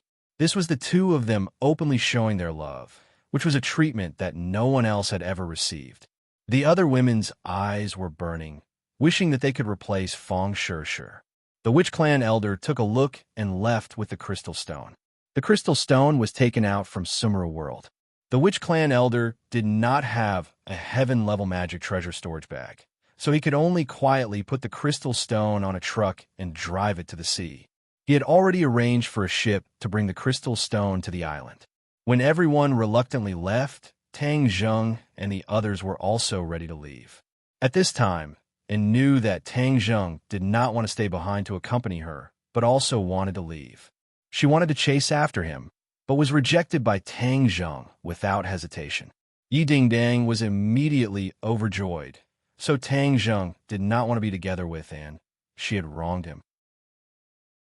Tang Zheng, Empyrean Fairy, Tian Chanzi, Wu Junshan, Lan Yu, Wu Wu, and Li Xiaodian sat in two cars and directly drove out of the capital. But just as they left the capital, the number of cars decreased, and they realized that there was a tail following behind them. It was actually Anne. Tang Zheng did not know whether to laugh or cry, and had really put in a lot of effort, but this time it was too dangerous, so of course he could not bring her along. Thus, Tang Zheng forcefully sent her back and let Yi Dingdang watch over her. Only then could he leave alone. As for Yi Dingdang and making a ruckus at home, Tang Zheng did not care. In any case, the two of them were evenly matched, so neither of them would be at a disadvantage. 3 days later, everyone arrived at the foot of the mountain where the Azure Dragon Palace was located. The road had long since disappeared, and they had been walking for nearly half a day. The Azure Dragon Palace was hidden in such a deserted place, no wonder no one could discover it. Li Xiaotian stared blankly at the mountain in front of her. Along the way, she had many questions. Although she had lost her memories, her intelligence had not decreased in the slightest. These days, she had already discovered many clues. When others faced her, they were especially unnatural. Especially at the very beginning, there was even a hint of hostility mixed in. After such a long time of integration, this hostility gradually weakened. Although she wanted to integrate into this big family, there was always a feeling of being out of place in her heart. She gradually understood that before she lost her memories, she must have been at odds with everyone. Perhaps she was a big bad person. This thought gave her a fright. She had never thought of herself as a bad person. She was kind-hearted, and the thing she wanted to do most was to help others. This time, she saw Tang Zheng deliberately send away his confidants and bring her along.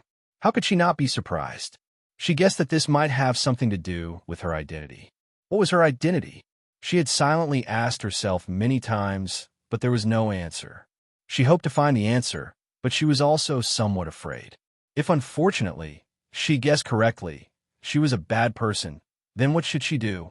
She looked at her hands. If these hands had killed someone and were covered in blood, she clutched her head, not daring to continue thinking. Seeing her reaction, Tang Zheng was shocked. Now he was sure that she had completely lost her memories under the influence of the soul-searching technique and was not pretending. "What's wrong with you?" Li Xiaodian suddenly raised her head and asked. "What are we doing here? There's a group of bad people here. They have harmed many people, so we need to deal with them." Tang Zheng said implicitly. "Who is that?" Li Xiaodian looked at him with burning eyes and asked. "Azure Dragon Palace." Li Xiaotian's eyes were blank. She shook her head and said that she had never heard of these 3 words. "It doesn't matter if you haven't heard of it. Since you are here to deal with bad people, why did you bring me along? I don't know martial arts. Moreover, I don't want to fight." Although she had once saved a little girl who was almost killed by a car, she still did not know that she knew martial arts. Her usual behavior was no different from ordinary people. Tang Zheng was silent. He did not know how to answer. Seeing his reaction, Li Xiaotian suddenly realized something. Her expression became very depressed. She nervously asked, "Am I a person from the Azure Dragon Palace?" Ah! Tang Zheng's eyelids fiercely jumped. He was surprised that her guess was so accurate. She was still so smart. How should he answer this? You don't need to answer. I already know the answer. I also finally understand why they were always on guard against me. They were hostile. So I really was a bad person in the past. Li Xiaotian miserably said. She looked as if she had lost her soul. Tang Zheng had never seen such pain on her face. She looked as if she had lost her soul. It was as if her spirit had been sucked away in an instant. Tang Zheng could not help but blame himself. Was he too cruel? He had already obtained information from her. Why did he have to bring her here? This was to open up her scars and then sprinkle a handful of salt on it. No matter how many bad things she had done in the past, from this moment on, Tang Zheng no longer resented her. This was because he hated the old Li Xiaotian. Now, she was a brand new Li Xiaotian. A true new life. Don't be sad. That is not the current you. You're now a good person. Tang Zheng's comforting words were somewhat weak. But I was bad before. Li Xiaotian said, "Did I kill people before?" Tang Zheng did not lie and nodded lightly. Li Xiaotian burst into tears and squatted on the ground. This was out of everyone's expectations, especially Wu. She had always had a huge opinion of Li Xiaotian and always thought that Li Xiaotian was pretending to lose her memories. But at this moment, seeing Li Xiaotian's reaction, this belief was shaken. Could it be that she had really changed? Wu was not a petty person. When she confirmed that Li Xiaotian had really changed, the anger in her heart lessened by a lot. Looking at Li Xiaotian, she suddenly felt that he was a little pitiful. She bent down and gently patted Li Xiaotian's back, saying, "Don't be sad. What I hate is the past you. Actually, you're a good person now. Back then, your actions of saving that little girl had already moved me." "Really?" Li Xiaotian asked pitifully with tears streaming down her face. Wu nodded firmly. "Of course it's true."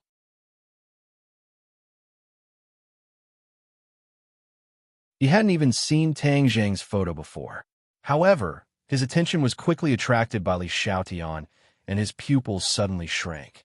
The news of Li Xiaotian's death had already been brought back by Songyu. But why was she standing in front of him alive? How were these people related to her? Questions flashed through Elder Angler's mind, but when his gaze landed on Wu Junshan and Lan Yu, he could no longer conceal his shock. "It's you guys." He instantly knew who these people were, because he recognized Wu Junshan and Lan Yu. Towards these two, even if he did not care about worldly affairs, he would definitely recognize them. "Li Xiaotian, you actually betrayed the Azure Dragon Hall, betrayed the High Lord," Elder Angler angrily said. Hearing him call out her name, Li Xiaotian became emotional and bit her lips. Tang Zheng blocked Elder Angler's gaze and said, "Don't blame me for bullying a girl. If you have anything to say, come at me." "You are Tang Zheng?" Tang Zheng faintly smiled, tacitly agreeing. "You have guts, daring to come to the Azure Dragon Hall. Li Xiaotian submitted to you. Could it be that she did not tell you how powerful the Azure Dragon Hall is?" Elder Angler stood up and glared at Tang Zheng like a tiger watching its prey. "The Azure Dragon Hall is powerful, but it is not invincible. Since you are a consecrator of the Azure Dragon Hall, I will first defeat you." With a tap of his finger, the Battle Soul sword flew out of thin air and slashed towards Elder Angler. Elder Angler's eyes flashed. He lightly shook his wrist, and the fishing line flew towards Battle Spirit, wrapping around the sword in an attempt to stop its attack. Battle Spirit shone brightly, but it was unknown what material the fishing line was made of, but it actually did not break. However, Battle Spirit's attack did not decrease. Elder Angler hurriedly withdrew his move.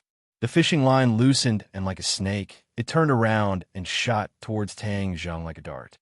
"Break!" Tang Zheng gave a low roar, and the Battle Soul sword attack changed direction, directly slashing at the fishing line. Clang! Like a zither string breaking, the fishing line finally broke into two, but the hook still shot towards Tang Zheng. Tang Zheng coldly snorted. He stretched out his hand, and a small black hole appeared in his palm. The fishing hook flashed and disappeared into the black hole. Elder Angler's expression became especially cold. Tang Zheng's strength was high beyond his expectations. Moreover, with the help of others, he would not be able to resist at all. Immediately, he had the intention to retreat. However, battle spirit closed in step by step, not giving him a chance. In an instant, it appeared in front of him and slashed down. Hwah! The air was like seawater, automatically splitting to two sides. A wave of oppressive sword chi rushed towards his face. He hurriedly dodged, but the fishing rod in his hand pointed towards Tang Zheng. An inch longer was an inch stronger. That was for ordinary people. Although the fishing rod was very long, this advantage did not exist for Tang Zheng. Tang Zheng slightly retreated, dodging the attack. However, he still controlled his sword to attack from afar. Pooh! A line of blood extended from Elder Angler's face all the way to his chin. A look of pain flashed in his old eyes. However, he was not cut in half because at the critical moment, he controlled the fishing rod to point at the ground. The fishing rod bent, and he used a rebound force to fly backwards. Battle Spirit sword only left a line of blood on his face and did not harm his life. He did not stop. The fishing rod tapped on the ground a few more times. Then, as if he was stepping on stilts, he quickly fled towards the top of the mountain. A cold light flashed in Tang Zheng's eyes. Battle Spirit's sword chased after him. Just as the other party was about to disappear into the forest, Battle Spirit's sword caught up with him. A flower of blood bloomed on his back. He fell into the forest and completely disappeared. Chase! Tang Zheng did not hesitate. He took the lead and chased towards the top of the mountain. The others were not willing to fall behind, but Li Xiaotian stood in place, not knowing what to do. She had forgotten how to use martial arts and how to increase her speed. Seeing this, Wu grabbed her hand and said, "Come with me." "Thank you." Li Xiaotian looked at her gratefully, allowing her to lead him as they chased towards the top of the mountain. When she got used to the speed, she gradually felt that her body's functions were completely activated. In the forest, other than the sound of the wind, there was only the sound of a few people rushing. The top of the mountain was in sight, and the pitch-black house came into view. Tang Zheng subconsciously slowed down his footsteps and reminded, "We have already reached the core area of the Azure Dragon Palace. Everyone, be careful." Everyone nodded in agreement. Finally, they stopped in front of the house and focused their gazes on it. There was still blood on the ground, disappearing behind the door. Tang Zheng shouted in a clear voice, "Elder Angler, Lord, could it be that you want to be a coward and not come out?" "Nonsense." With a creak, the door opened. The Elder Angler stood at the door with a pale face. He held onto the door frame with one hand, as if he could fall at any time. His entire body was wet from head to toe, but it was wet from blood. Furthermore, there were a few drops of blood hanging from the corner of his clothes.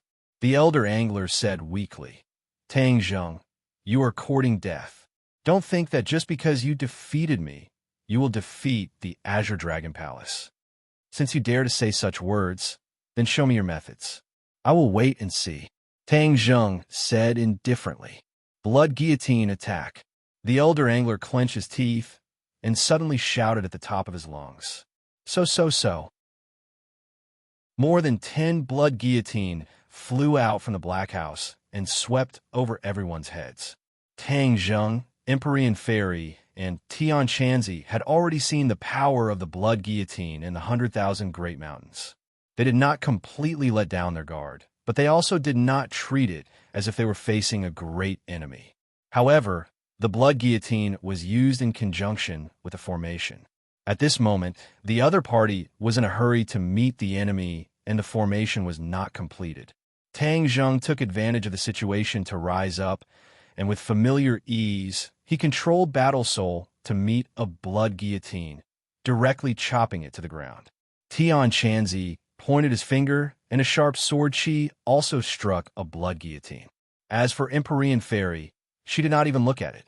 Wu Junshan and the others felt waves in their hearts. This was the power that the Azure Dragon Hall relied on. It was indeed extraordinary. They were not willing to fall behind and fought back. Suddenly, a few people jumped out from the Black House. They were all master-level martial artists and were members of the Blood Guillotine. Seeing that their formation was disrupted by the other party before it was completed, they did not panic. Instead, they quickly fixed the formation's flaws and formed a complete formation. They attacked again, but the blood guillotines in the air became slippery like loaches. There was no way to attack. Empyrean Fairy finally did not remain indifferent. She coldly looked at the group and said, "You still want to use this thing to stop us? Some things can be done once, but not twice." With a thought, the stately mountain and river map flew into the air, and a small hill descended from the stately mountain and river map. Everyone was shocked. Before they could react, they saw the top of their heads turn black. Boom! The entire mountain trembled as the small hill landed on top of the black house. All the blood guillotines were crushed under the small hill. Not a single sound could be heard. Seeing her move, Wu Junshan and the others were shocked speechless. This was the power of a celestial. Compared to it, they were like babies. Tang Zheng was not surprised. The last time they faced the blood guillotines, they were restrained by the High Lord, so she could not use such a big move. This time, without the High Lord's restraint, the Empyrean Fairy used a big move right from the start. They could not resist at all. The Empyrean Fairy waved her hand and coldly snorted. Not far away, the angler looked at this scene with a pale face. Fortunately, he acted according to the situation and escaped in time.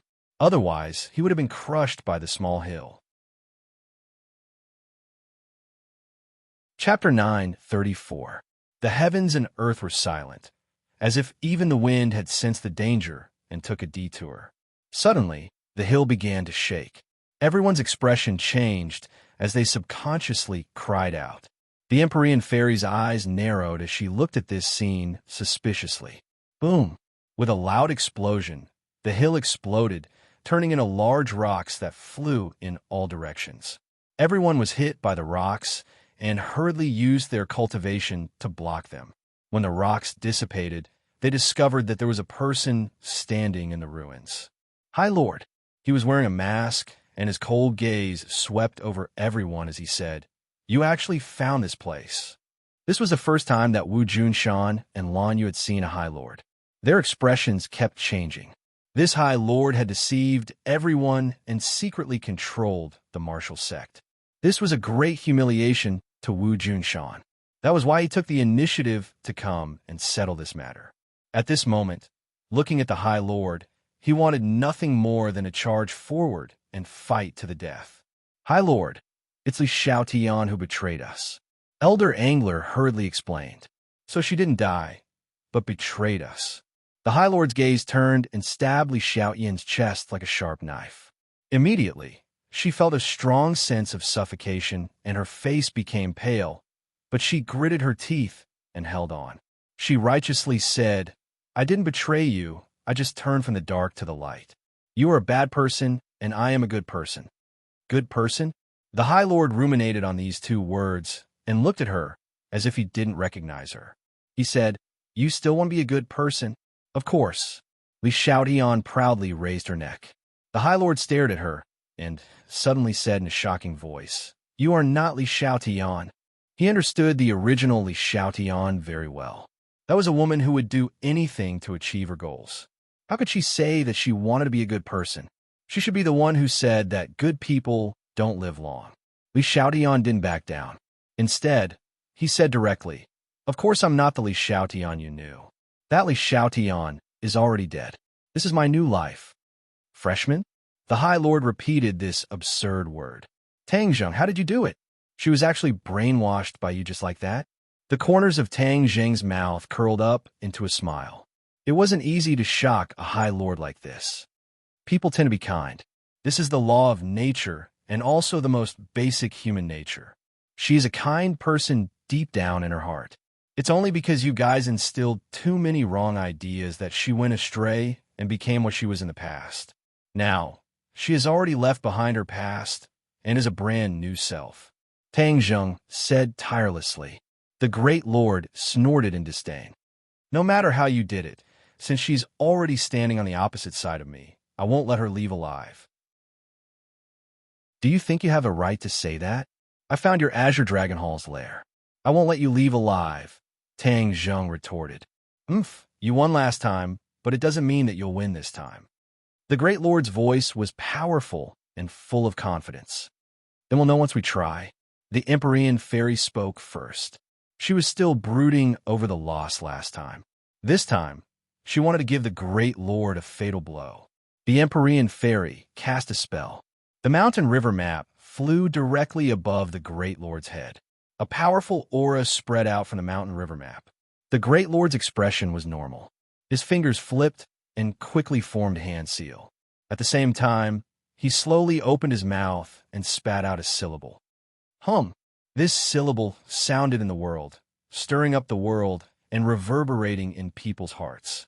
Everyone was shocked. Tang Zheng, the Empyrean fairy, and Tian Chanzi had seen the Great Lord's non-phase method. But from the first syllable, they had already judged that the Great Lord's power had greatly increased. The power of this syllable was already very terrifying. Boom! This syllable was like the most powerful gale between heaven and earth. It swept across the top of the mountain. In an instant, the ruins and rocks exploded. Hum! The second syllable came out of his mouth. It was more natural and majestic. Hum! Hum! 5 syllables came out of his throat in one breath. His chest, abdomen, and vocal cords resonated. After he spat out these 5 syllables, everyone felt a great pressure as expected. He spoke too fast. After the 5 syllables were uttered in an instant, the atmosphere between heaven and earth changed. Everyone felt suppressed by the terrible force falling from the sky and couldn't move at all. My mistake. This time, I should have brought Linger with me. Because only her mind is pure and undistracted, she can avoid this pervasive non-phase method. Tang Zheng couldn't help but regret.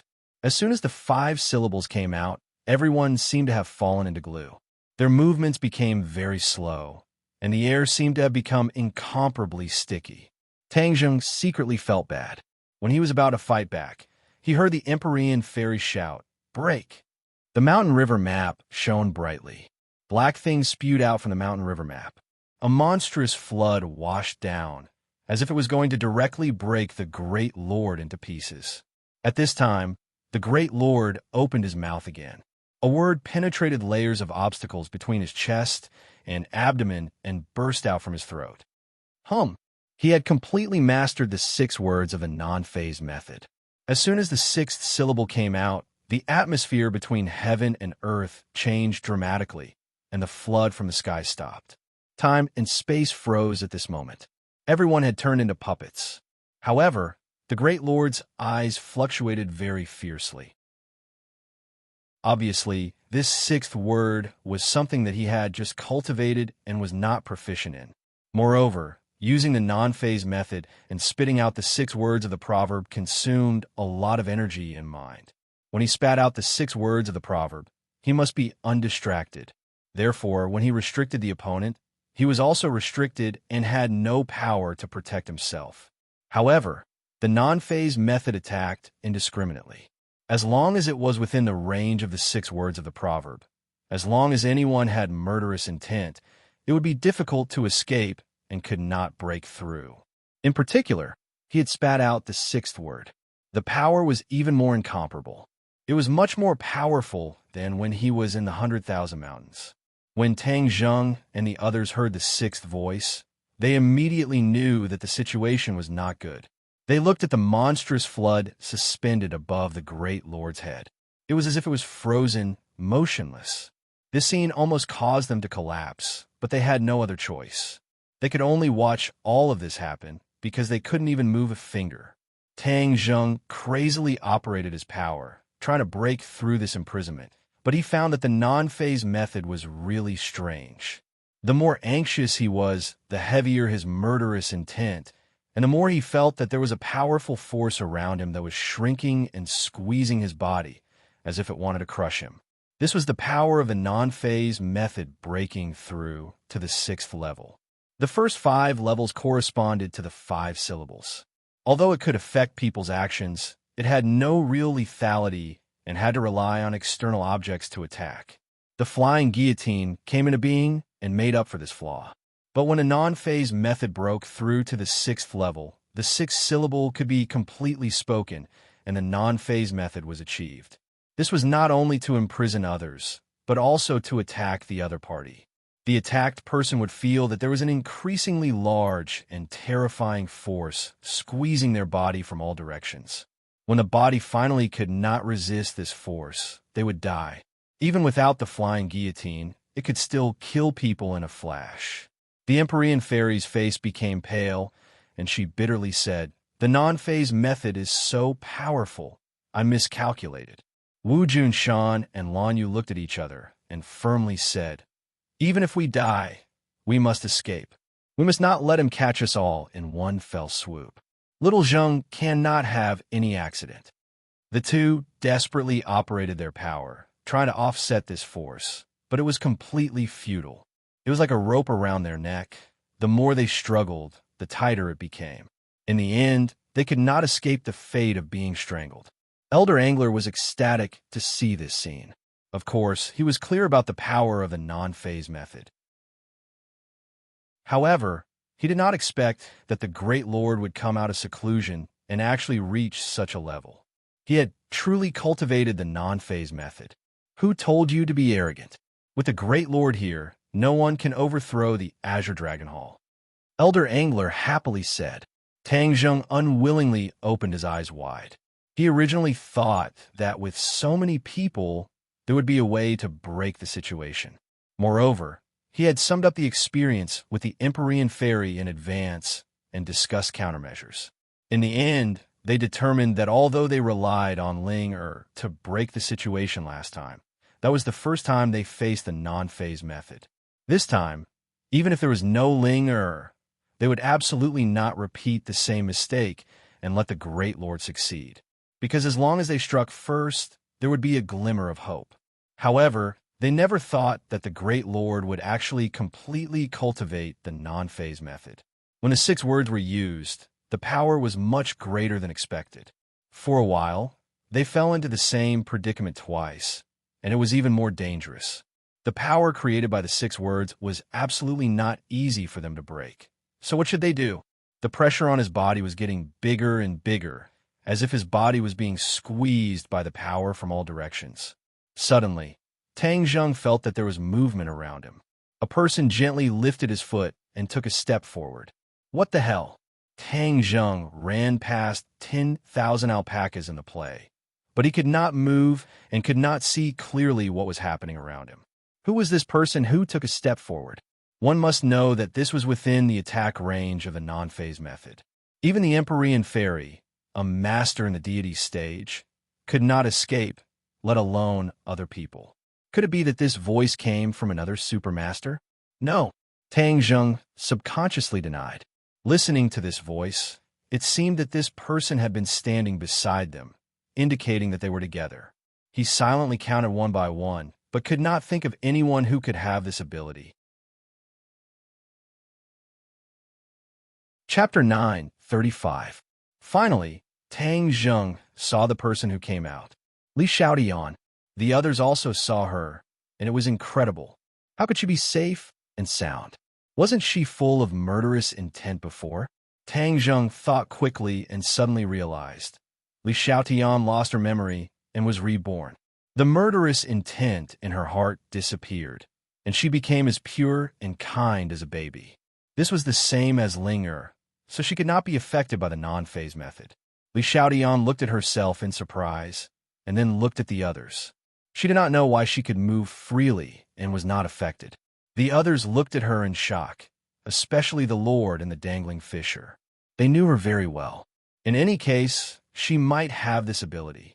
But everything in front of them made them believe how wrong their judgment was. Empyrean Fairy and the others, like Tang Zheng, immediately understood the reason, and their eyes were filled with joy. It was really a pleasant surprise to bring her here this time. Tang Zheng chose to forgive her, but he did not expect that now it would produce such an unexpected result. The deadlock of certain death was broken. Tang Zheng could not wait to shout, Li Xiaotian, go and attack the Lord. His non-phase method will naturally lose its power. Li Xiaotian bit her lips and hesitated. Tang Zheng thought she was worried about her safety and was afraid of the Lord's counterattack. He quickly explained, "Don't worry, he is now a toothless tiger. He can't jump and threaten you." Li Xiaotian shook her head slightly. "I'm not worried about my safety. I just want to ask him why he wants me to become a bad person like before." The sadness and frustration in her words made people feel like their hearts were being twisted by a knife. "Li Xiaotian, from the day your master picked you up, your life belongs to the Azure Dragon Hall. What kind of person you want to become, of course, is up to me. There is no reason." The Lord said bluntly. Li Xiaotian's tears fell from the corner of her eyes. "Have you never considered my feelings? What do you feel? The only thing you have to do is follow my orders. Li Xiaotian, if you turn back now and kill those people, I can spare your life.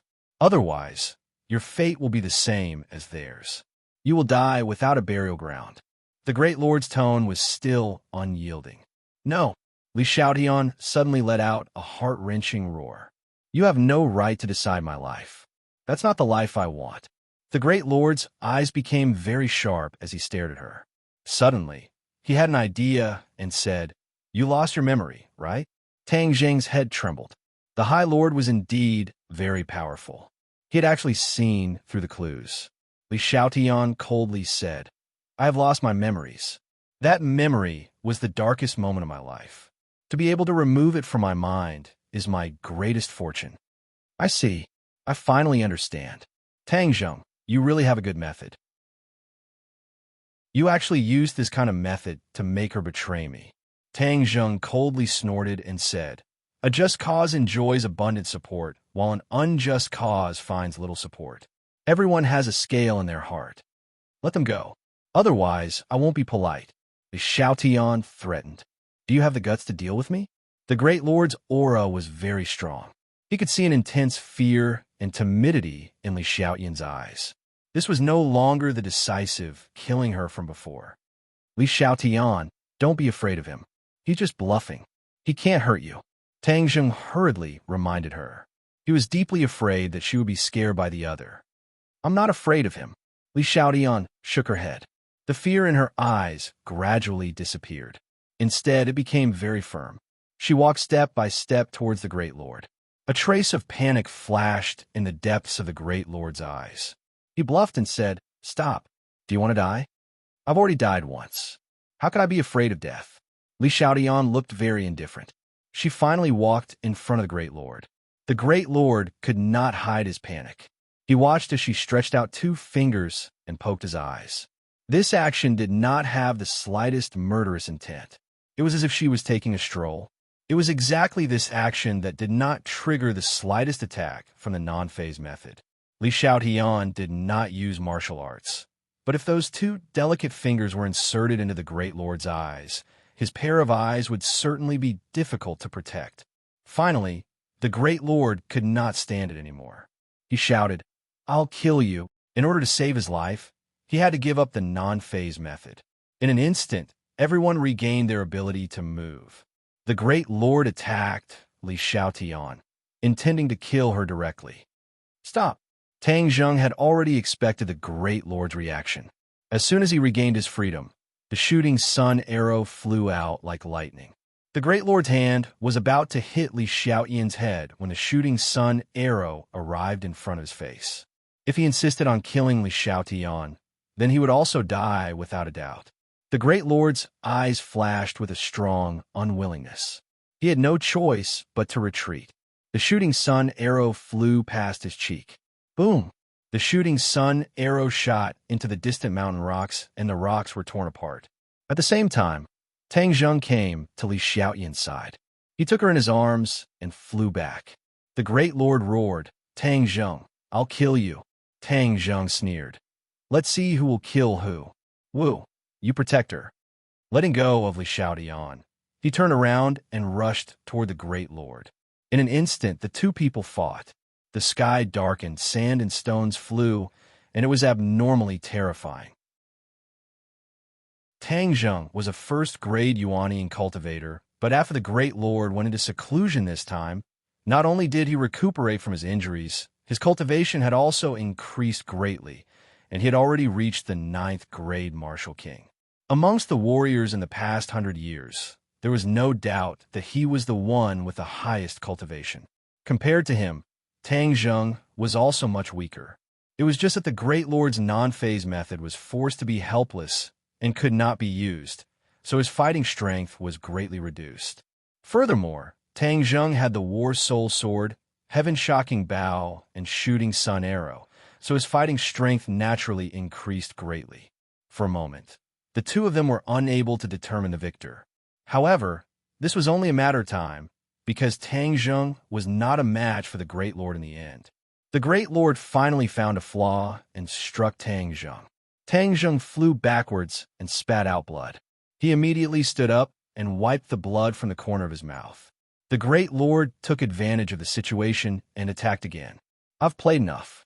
The Empyrean fairy shouted coldly and came in front of Tang Zheng, taking on the Great Lord for him. The Great Lord faced the Empyrean fairy, and the pressure increased. He immediately retreated, but was still forced back by the Empyrean fairy. Tang Zheng secretly sighed. Although he had reached the first grade of Yuanying, he was still weak. However, this battle with the Great Lord had already benefited him a lot. Looking at the battered and exhausted Great Lord, Tang Zheng made up his mind. He turned his gaze and stared at the elder angler who was staggering and quietly escaping into the forest. The old fisherman was not an idiot. Seeing that the situation was hopeless, he thought of sneaking away. As long as there was life, there was hope. "Elder angler, do you still want to leave?" Tang Zheng roared.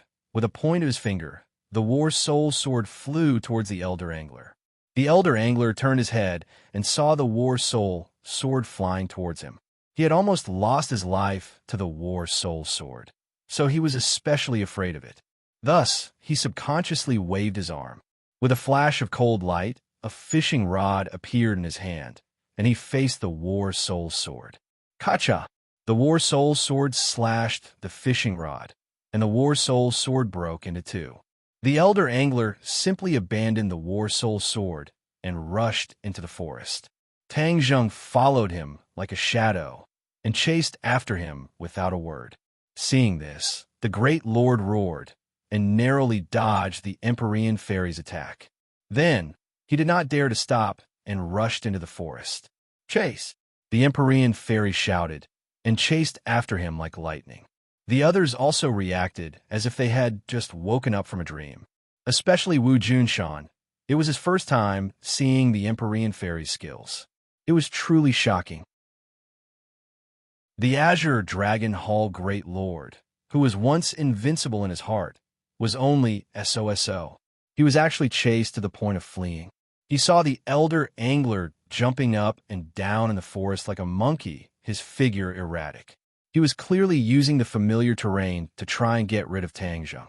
How could Tang Zheng let him succeed?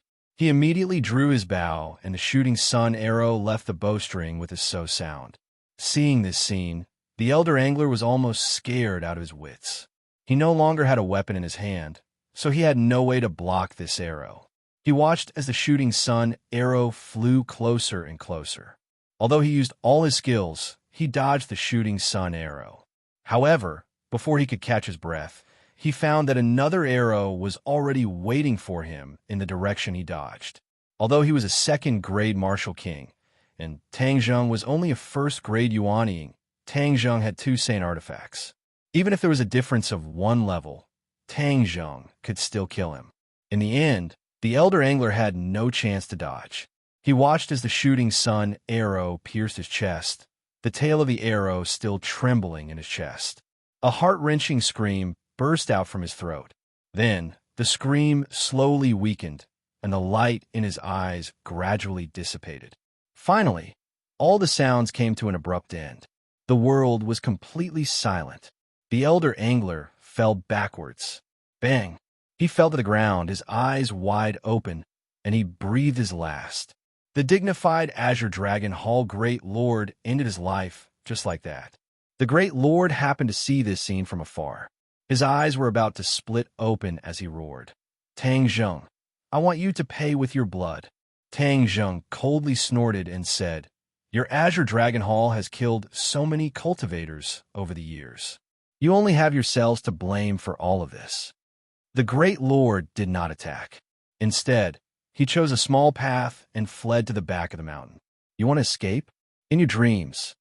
Tang Zheng chased after him. The Empyrean fairy also took the lead and chased after him.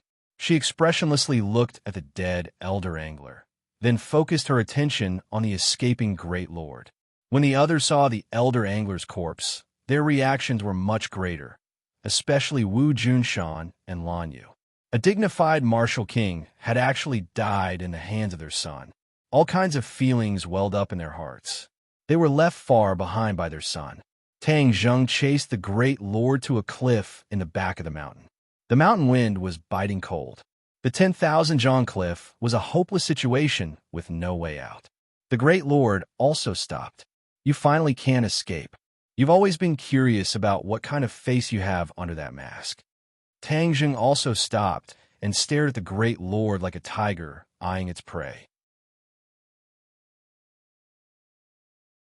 Chapter 9, 36.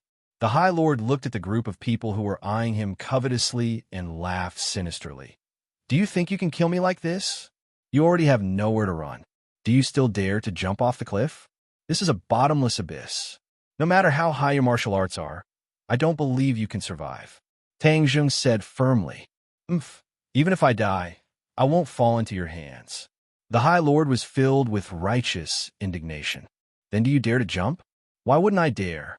After the High Lord finished speaking, he turned around and jumped off the cliff. Everyone cried out in alarm. They were truly frightened by this action. The High Lord actually jumped off the cliff to commit suicide. The High Lord's figure quickly disappeared into the fog below the cliff. Tang Zheng stretched his neck to look at this scene. For a moment, he was at a loss.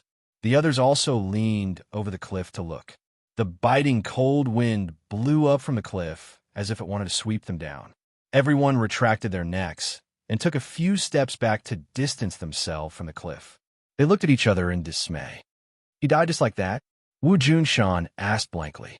Ever since he knew of the existence of the Azure Dragon Hall, he was extremely afraid of the High Lord. But the person who made him so afraid died so easily. He found it hard to accept. Tian Chanzi said, although the High Lord is very powerful, but after all, there is a limit. Facing so many experts, he had no way to escape. Jumping off the cliff to commit suicide would be a bit more enjoyable. Lan Yu shook his head in disappointment. It's just a pity that I don't know what kind of face is under that mask. Little Zheng said that there was still a jade face flying dragon, but I didn't see any trace of him. Wu and Li Xiaotian stared at the cliff. Wu felt relieved, while Li Xiaotian felt a sense of relief. On the other hand, Tang Zheng and Empyrean Fairy were extremely calm. Their gazes intertwined as they looked at each other deeply. Unknowingly, they saw something unusual in each other's eyes. Suddenly, their eyes slightly changed as they said at the same time, something is wrong. Maybe he is not dead. With Tang Zheng's understanding of the High Lord was definitely not someone who was willing to accept his fate. Even if he was in a desperate situation, he would not give up hope and not make a final struggle. This was completely out of line with his character and style. Therefore, the two of them determined that the High Lord was not dead. Hearing their words, the others subconsciously looked at the two of them in confusion. Although the Great Lord's martial arts were powerful, this was still a 10,000 Zhang cliff. He did not have wings, nor did he have the ability to fly. How could he not die? Tang Zheng understood everyone's doubts very well. He explained, my lord has been plotting for so long and has been waiting in the dark for an opportunity to take action. If he jumped off the cliff so easily, wouldn't he be too stupid? Then how could he secretly control the martial sect, Li Palace, and Sword Pavilion? This was absolutely illogical. The others thought about it carefully and also realized what was going on. This was indeed the case. Everything was too strange. I'll go down and take a look. Tang Zheng made up his mind. I'll go too. Tian Chanzi and Empyrean Fairy said in unison. Tang Zheng shook his head and said, Tian Chanzi, you go down with me. Fu Yao, you stay with the others, just in case. These people could not fight against the High Lord, and they did not know what dangers were lurking in the dark. Of course, they could not easily leave them here alone. Empyrean Fairy was the strongest, so she was the most reliable person to stay behind and take care of them. She hesitated for a moment, then nodded in agreement. Tang Zheng and Tian Chanzi immediately jumped down from the cliff. However, a light flashed under their feet, and they were already flying on their swords. There were layers of fog in front of them. They were very careful, afraid that there would be unknown dangers in the fog. They safely passed through the fog, and their eyes suddenly opened up. The ground was already in sight, but the towering trees were small. It was obvious how tall they were. He definitely did not fall. Let's pay attention to the cliff and look for him. Tang Zheng analyzed. Tian Chanzi agreed wholeheartedly, and the two began to look for him on the cliff. Their flying speed was very slow, so the two searched very carefully. Not long after, Tang Zheng shouted, "Tian Chanzi, there's a cave here." The cave was not small, and it was as tall as a person. Moreover, there were some fresh traces at the entrance of the cave. The rocks had been crushed. He definitely escaped into this cave.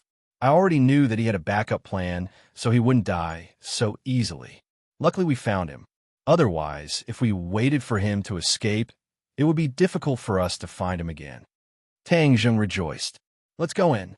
Tian Chanzi could not wait and rushed in front.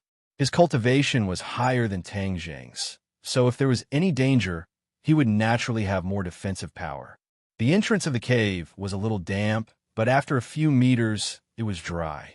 The mountain wind blew in from the entrance, and the air was not turbid. Instead, it was clear. The end of the cave could not be seen, and they did not know where it extended. The two looked at each other and said in a low voice, "Could it be that we can escape from this mountain through this cave? Could it be that this is the Azure Dragon Palace's backup plan?" Tang Zheng did not know. This was something that even Li Xiaotian did not know. In the entire Azure Dragon Palace, perhaps only the High Lord knew. It was no wonder that he deliberately led everyone to the back of the mountain. It was because he had already thought of using this plan to escape. "Let's go quickly. Hopefully, we can catch up to him," Tang Zheng said without hesitation, his nerves tense. "Okay." Tian Chanzi agreed without hesitation. Then, the two chased after him as fast as lightning. The deeper they went, the darker the cave became. In the end, it was completely dark. The two were not in a hurry to light up the cave. Instead, they groped around in the dark. They did not know where the High Lord was hiding.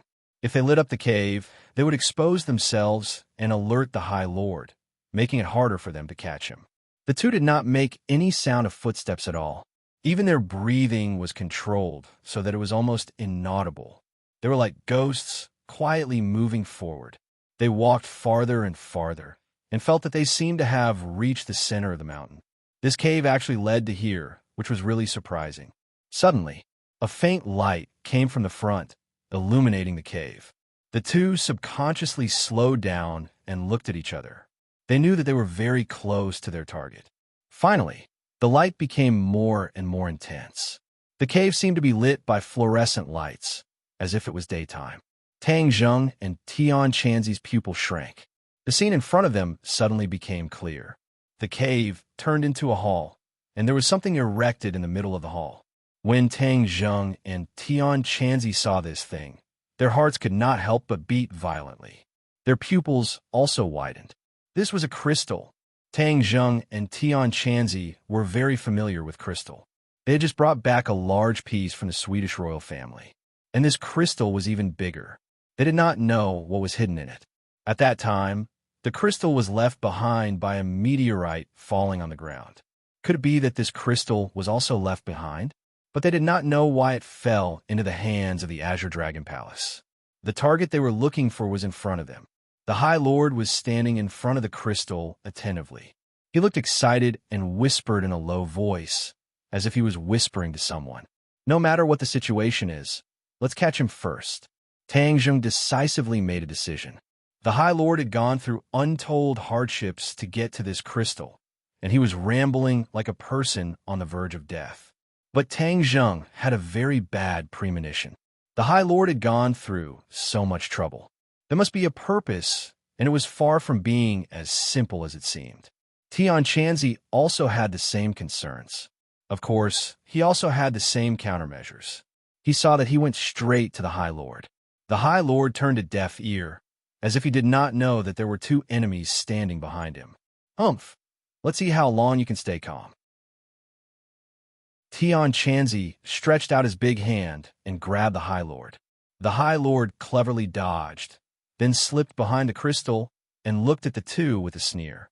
Tian Chanzi caught nothing, but he was not discouraged. Facing a master like the High Lord, it was normal to miss in one hit. Tian Chanzi was not discouraged. He shouted, "Let's see how long you can be arrogant." After saying that, he was ready to go over the crystal and capture the High Lord. Just then, Tang Zheng shouted, "Be careful!"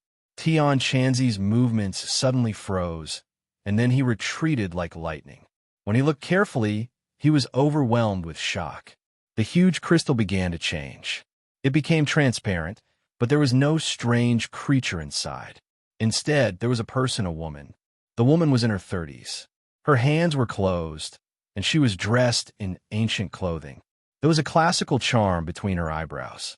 This scene shocked both Tang Zheng and Heaven Monk quite a bit. Why wasn't there any other unknown creature inside the spar, but a person? The crystal was a foreign object. Could it be that this woman was also from another world? There were people in another world, and they were not all strange creatures. For some reason, when he saw this woman, Tang Zheng's heart was suspended. He had a very bad premonition.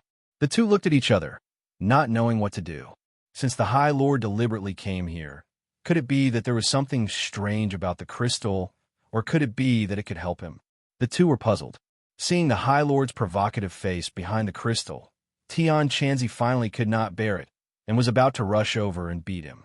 But at the critical moment, Tang Zheng pulled him back because he saw that the crystal was shrinking. Before long, half of it disappeared. Tang Zheng fiercely pulled Tian Chanzi's clothes and reminded him, "This crystal is strange. It keeps shrinking. It is completely different from our crystal." Tian Chanzi also nodded in agreement. This was contrary to common sense, so it was definitely not a good thing. The crystal was shrinking at a speed visible to the naked eye. The crystal was like melting ice, but there was no dripping water, nor was there a dense mist. The powerful energy was completely restrained and gathered in the woman's body. Both of them were stunned. They were very clear about how powerful the energy contained in a crystal was. The energy of such a large crystal was completely integrated into the woman's body. How strong was her body to be able to hold so much energy? Even the sea could not hold hundreds of rivers. Chapter 9:37. What kind of eyes were those? They were as vast as the stars, making people subconsciously sink into them and unable to extricate themselves. If one's cultivation was weak, they would be directly immersed in them and would not be able to control themselves. Tang Zheng suddenly remembered that the eyes of the unknown creature in the crystal had many similarities with this woman. Could it be that this was a characteristic of the members of that world? He did not know the answer, but he realized that the situation had become troublesome. He reminded Tian Chanzi, "Be careful of her." The Great Lord sneered, "It's too late. Consecrator, kill these two." Consecrator. Tang Zheng was shocked. The Azure Dragon Palace Hall had a total of 3 consecrators.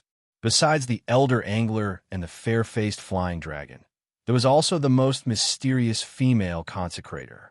It was actually this person. Li Xiaodian had only heard of her name, but had never seen her before.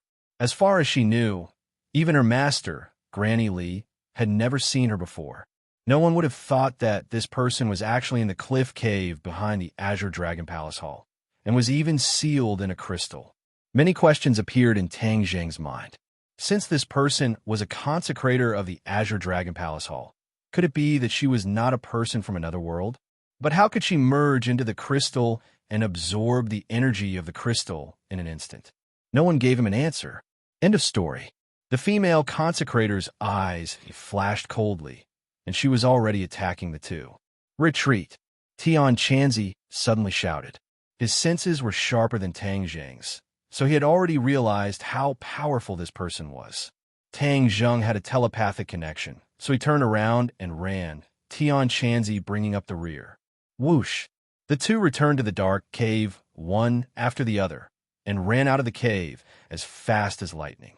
The sound of the wind whistling behind them was very clear that the female consecrator was not far behind them.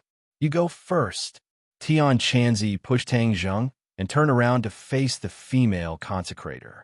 Tang Zheng's heart trembled, and he subconsciously shouted, Tian Chanzi, be careful. He did not insist on staying. Since this female consecrator was so powerful, he had to let the Empyrean fairy deal with her. Therefore, he tried his best to escape from the cave and flew to the peak of the mountain on his sword. Immediately, he heard a loud rumbling sound behind him. It was obvious that Tian Chanzi was fighting with the female consecrator. Tian Chanzi, you have to hold on. Tang Zheng prayed silently. He passed through the fog and saw the figure on the mountain peak. He shouted, Fu Yao, go and save Tian Chanzi. Whoosh! The Empyrean fairy swooped down and flew past Tang Zheng, disappearing into the mist. The others asked in panic, what's going on down there? Tang Zheng landed on the mountain peak. Seeing everyone's anxious expression, he hurriedly comforted them. Don't worry, everything is under control. However, his heart was beating like a drum. That female consecrator was too hard to fathom. He did not know who was stronger between her and the Empyrean fairy. Boom, boom, boom. Loud noises came from below. The fog rolled and the mountain peak trembled. The sound of fighting was very fierce. Suddenly, a few figures rushed out of the fog. The first one was Tian Chanzi. He looked a little embarrassed and had several wounds on his body. Tang Zheng was shocked. Tian Chanzi was already in the first tier of the semi-god realm, but he still looked so embarrassed. It was obvious how terrifying this female consecrator was. However, Tian Chanzi was not seriously injured, which was a blessing in disguise. The Empyrean fairy and the female consecrator rushed out of the fog together. The fog had been completely dispelled, as if it had been cut into pieces by thousands of swords. Seeing the battle between the two of them, the others couldn't help sucking in a cold breath. The two of them were completely floating in the air, and every move they made was extremely fierce. Even though they were very far away, there was a suffocating feeling that made it hard for them to breathe. The Empyrean fairy's magic weapon was a divine weapon, while the female consecrator had a string of bells on the back of her hand. When she shook her arm, the bells wouldn't stop ringing. The sound of the bells seemed to be magical. As soon as the demonic sound entered their ears, they felt their bodies become light, as if their souls were about to leave their bodies. Everyone, be careful of the demonic sound of the bells. Tang Zheng quickly calmed down and reminded them anxiously. Hearing this, everyone's expression changed. They felt like their hearts were swaying, and they almost lost their minds. Immediately, everyone felt the power of the bells. As the bells shook, the crisp sound spread between heaven and earth. Circles of ripples swept toward the Empyrean fairy like waves after waves. The Empyrean fairy looked serious. Since she woke up, this was the first time she faced a threat. Her opponent's bells were also divine weapons. The key was that her opponent's strength was slightly higher than the 100 Faces Star Sovereign. For the time being, the Empyrean fairy couldn't determine a winner. The two sides were in a deadlock. Seeing the two fighting fiercely, Tang Zheng's thoughts ran wild. He glanced down the cliff and happened to see the Lord standing at the entrance of the cave, looking up at the battle in mid-air. Tian Chanzi, let's deal with the Lord, Tang Zheng suggested. Tian Chanzi was also watching the fierce battle without blinking. In his mind, he recalled his thrilling battle just now. He almost died at the hands of the female consecrator, Tang Zheng. He couldn't help but feel a lingering fear. Where did this female consecrator come from? How could she be so powerful? She was also in the divine transformation realm. The strangest thing was that she was also a cultivator. The Azure Dragon Palace had always regarded cultivators as their mortal enemy. Why would they have a cultivator as a consecrator? There were too many contradictions, and he couldn't figure it out. After hearing Tang Zheng's reminder, Tian Chanzi immediately looked at the Lord standing at the entrance of the cave from afar. His killing intent surged. Whoosh!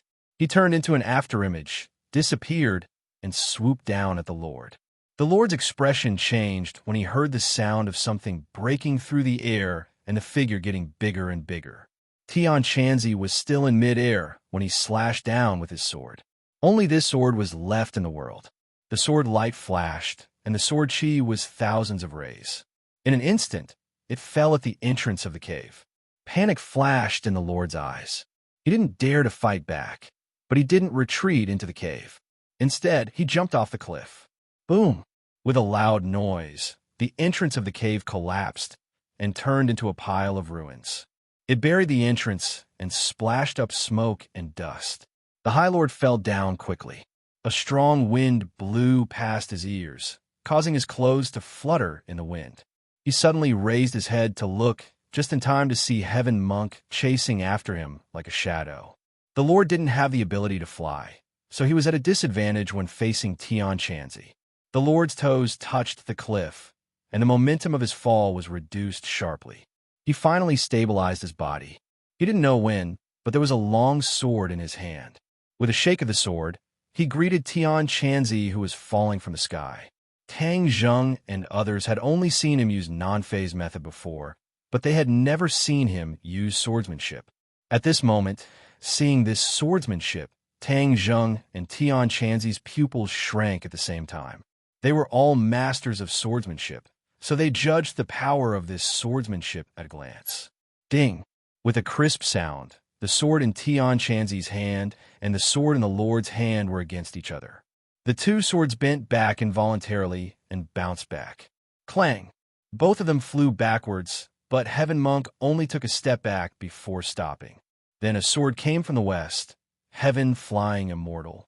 The Lord's sword flashed, and the sword flowers filled the sky.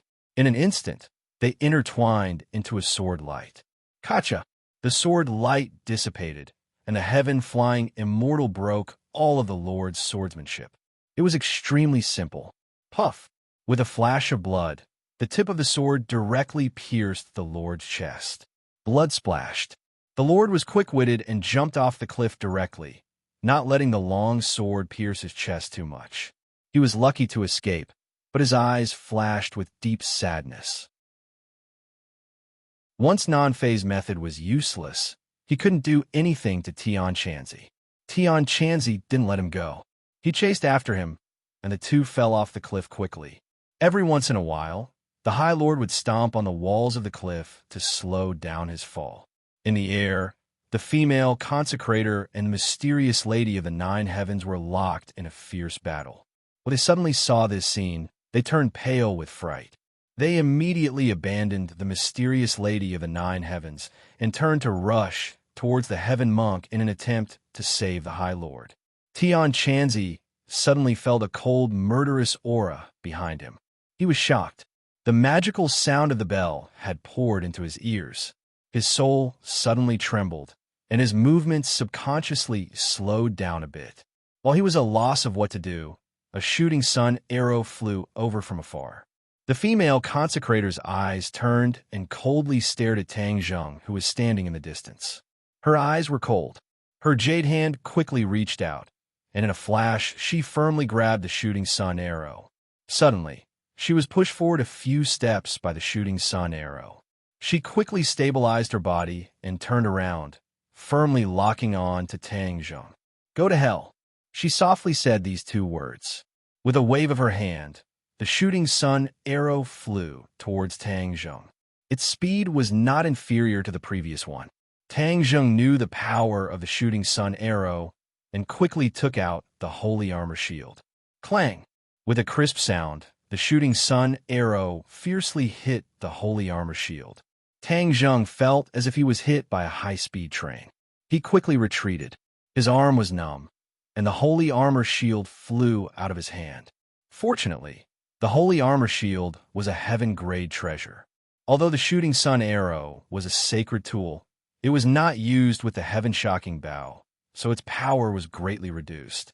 Otherwise, the holy armor shield would not be intact. Tang Zheng was well aware of this, so he immediately stabilized his body and picked up the heaven-shocking bow and the shooting sun arrow in midair, afraid that his two treasures would fall off the cliff and disappear without a trace. The female consecrator's pupils constricted. She was extremely dissatisfied with the result, but the High Lord was in danger. She could not care less about Tang Zheng, so she abandoned Tang Zheng without hesitation and turned to attack Tian Chanzi, trying to save the High Lord. The High Lord was lucky enough to escape from Tian Chanzi's hands and gasped for breath. Tian Chanzi dodged from afar. Only then did he feel the overwhelming killing intent behind him, causing him to not dare to advance rashly. With this female consecrator, the High Lord had reversed the situation and was almost invincible. The female consecrator stood beside the High Lord and looked at the group of people expressionlessly. Empyrean Fairy and the others also subconsciously stopped their attacks. The short battle had already allowed them to have a rough understanding of each other's strength, and they understood that they would not be able to defeat each other in a short period of time. Who exactly are you? Empyrean Fairy was extremely curious about this woman who was on par with her. The female consecrator said expressionlessly, Azure Dragon Palace's consecrator, Xianyin. Why are you helping the Azure Dragon Palace? You are a warrior. Why are you helping the enemy? Tang Zheng asked first. Chapter 9:38. Facing Tang Zheng's question, Xianyin remained indifferent and coldly replied, Although I am a cultivator, I am not the same as you. What do you mean by that? Tang Zheng was puzzled. Because I am not a cultivator from this world, I am naturally different from you. Why can't I be your enemy? Xianyin said. These words were like a clap of thunder, causing everyone to be dumbstruck. Tang Zheng's head trembled, and he immediately asked, If you're not a cultivator from this world, then which world are you from? He had previously guessed that Xianyin was from another world, but he had later denied it. Now that he heard this answer, all sorts of feelings welled up in his heart. It turned out that he had guessed correctly. Since she was not from this world, it was possible for her to help anyone. However, why did she become a consecrator of the Azure Dragon Palace? Xianyin swept his gaze across, as if he had seen through Tang Zheng's thoughts, and directly said, Back then, New Era was only able to build the Azure Dragon Palace with my help. Do you think there's a problem with me being a consecrator of the Azure Dragon Palace? You helped New Era build the Azure Dragon Palace? This was definitely explosive news. Everyone was shocked, and at the same time, they found it inconceivable. But without any doubt, she asked. This was definitely not her bragging. A light flashed across Tang Zheng's eyes as he came to a realization. I understand. I've always been very suspicious about what kind of ability New Era had to be able to expel all the cultivators. But now I finally understand he did not rely on his own strength. I'm afraid you are the key factor. Xianyin looked at him with admiration and said, You are really smart. You can actually rely on fragmented information to completely understand the truth. Then why did you do it? Tang Zheng asked angrily. Do you know how cruel this is to our world, and even to those cultivators? The reason why this world became a small world was closely related to the expulsion of cultivators. If there were cultivators, then this world would not have been demoted to a small world, and there would not have been any possibility of destruction. Xianyin said coldly, This is not my world. Why should I be merciful to this world? But what's in it for you? Tang Zheng was unwilling to give up. He would not give up until he got to the bottom of the matter. Xianyin smiled coldly. Of course it's beneficial to me, but it's even more beneficial to my world. How can you guess the mysteries behind it? Then where exactly are you from? Seeing that the other party was deliberately mystifying, Tang Zheng asked again. The other world, which is what you call the heavens beyond heaven, Xianyin said proudly. She was obviously very proud of the world she lived in. Everyone's heart skipped a beat. The realm beyond heaven was infamous. No one would have thought that someone from the realm beyond heaven would appear in this world. But now that Xianyin had admitted it herself, everyone realized that the situation had become very complicated. Tang Zheng was anxious. This meant that the unknown creature was also from the sky beyond heaven. He gradually had a very bad premonition. He muttered to himself irresolutely, "You said that doing this would bring great benefits to your world, and you purposely banished the other practitioners to the sky beyond heaven. Could this be your goal? You need those practitioners?" Xian Yin was slightly startled. She said in surprise, "You're really smart. Although I don't know you, from your performance, you're definitely one of the best of the younger generation in this world. I don't need your praise." Tang Zheng said unhappily, "I just want to know your ultimate goal. What will you do to those expelled practitioners? Also, what benefits will this bring to your world?" Xian Yin sneered. "You want me to answer your questions? Impossible." Tang Zheng flew into a rage. "There are so many of us. Do you think you can escape? If you don't tell me the truth, I'll have no choice but to use the soul-searching book. Then all the answers will be easily solved. Umph. The only one here who can threaten me is her." Xian Yin snorted disdainfully. She pointed at the Empyrean fairy and said confidently, "But if she wants to stop me, it's impossible." Tang Zheng glanced at the Empyrean fairy. Seeing that she didn't refute this, it meant that Xian Yin was telling the truth. If she wanted to leave, no one here could stop her. A high elder of the Azure Dragon Palace actually turned the situation around. Tang Zheng was very unwilling to accept this. Of course, it wasn't that he didn't gain anything. At least he now knew that the Azure Dragon Palace could do such a shocking thing with the help of Xian Yin from the sky beyond sky. But this was all history. What was more important was Xian Yin's purpose for doing all this. What was this unspeakable purpose? Would it still threaten this world? This was what Tang Zheng was most concerned about. The Empyrean fairy was silent for a while. Then she stepped forward and closed the distance between her and Xian Yin. Her red lips moved slightly. "Xian Yin, if you leave alone, I may not be able to do anything. But you're bringing a burden with you. Do you think you have an absolute chance of winning?" Of course, this burden was referring to the Great Lord. When the Great Lord heard this, his face under the mask turned red. Even his neck turned red. His eyes were burning with anger, but he was also helpless. With the Empyrean fairy's strength, she was indeed qualified to say this. He couldn't refute it at all. Tang Zheng keenly sensed the Great Lord's embarrassment. He laughed mockingly. "Great Lord, you've always been hiding behind the mask and not showing your true face. You're like a rat hiding in the sewers. You can only watch from the shadows and live forever in the dark corners." The Great Lord was ridiculed by the Empyrean fairy. He couldn't refute, but when he heard Tang Zheng's sarcastic words, he was furious. He clenched his fists so tightly that blue veins popped out. He couldn't wait to pounce on Tang Zheng and kill him. Tang Zheng naturally understood his thoughts, so he deliberately said these words to provoke him so that he would lose his mind and take off the mask. He was very curious about the face under the mask. The Great Lord took a deep breath and suppressed the anger in his heart. He looked meaningfully at Tang Zheng and said, "You're really a smart person. You actually want to use this kind of method to provoke me. Unfortunately, I've long passed that age. How could I fall for your trick?" Tang Zheng secretly sighed. His plan had failed. The Great Lord was after all the master of the Azure Dragon Hall. He had too many outstanding aspects. This kind of small trick was indeed difficult to use. The Great Lord looked at Tang Zheng and the others with ridicule. "I won't drag down Sir Consecrator. Besides, do you really think that you could defeat my Azure Dragon Hall just by destroying this place? Wishful thinking. If the Azure Dragon Hall was really so easily defeated, then it would have vanished in a thin air for hundreds of years."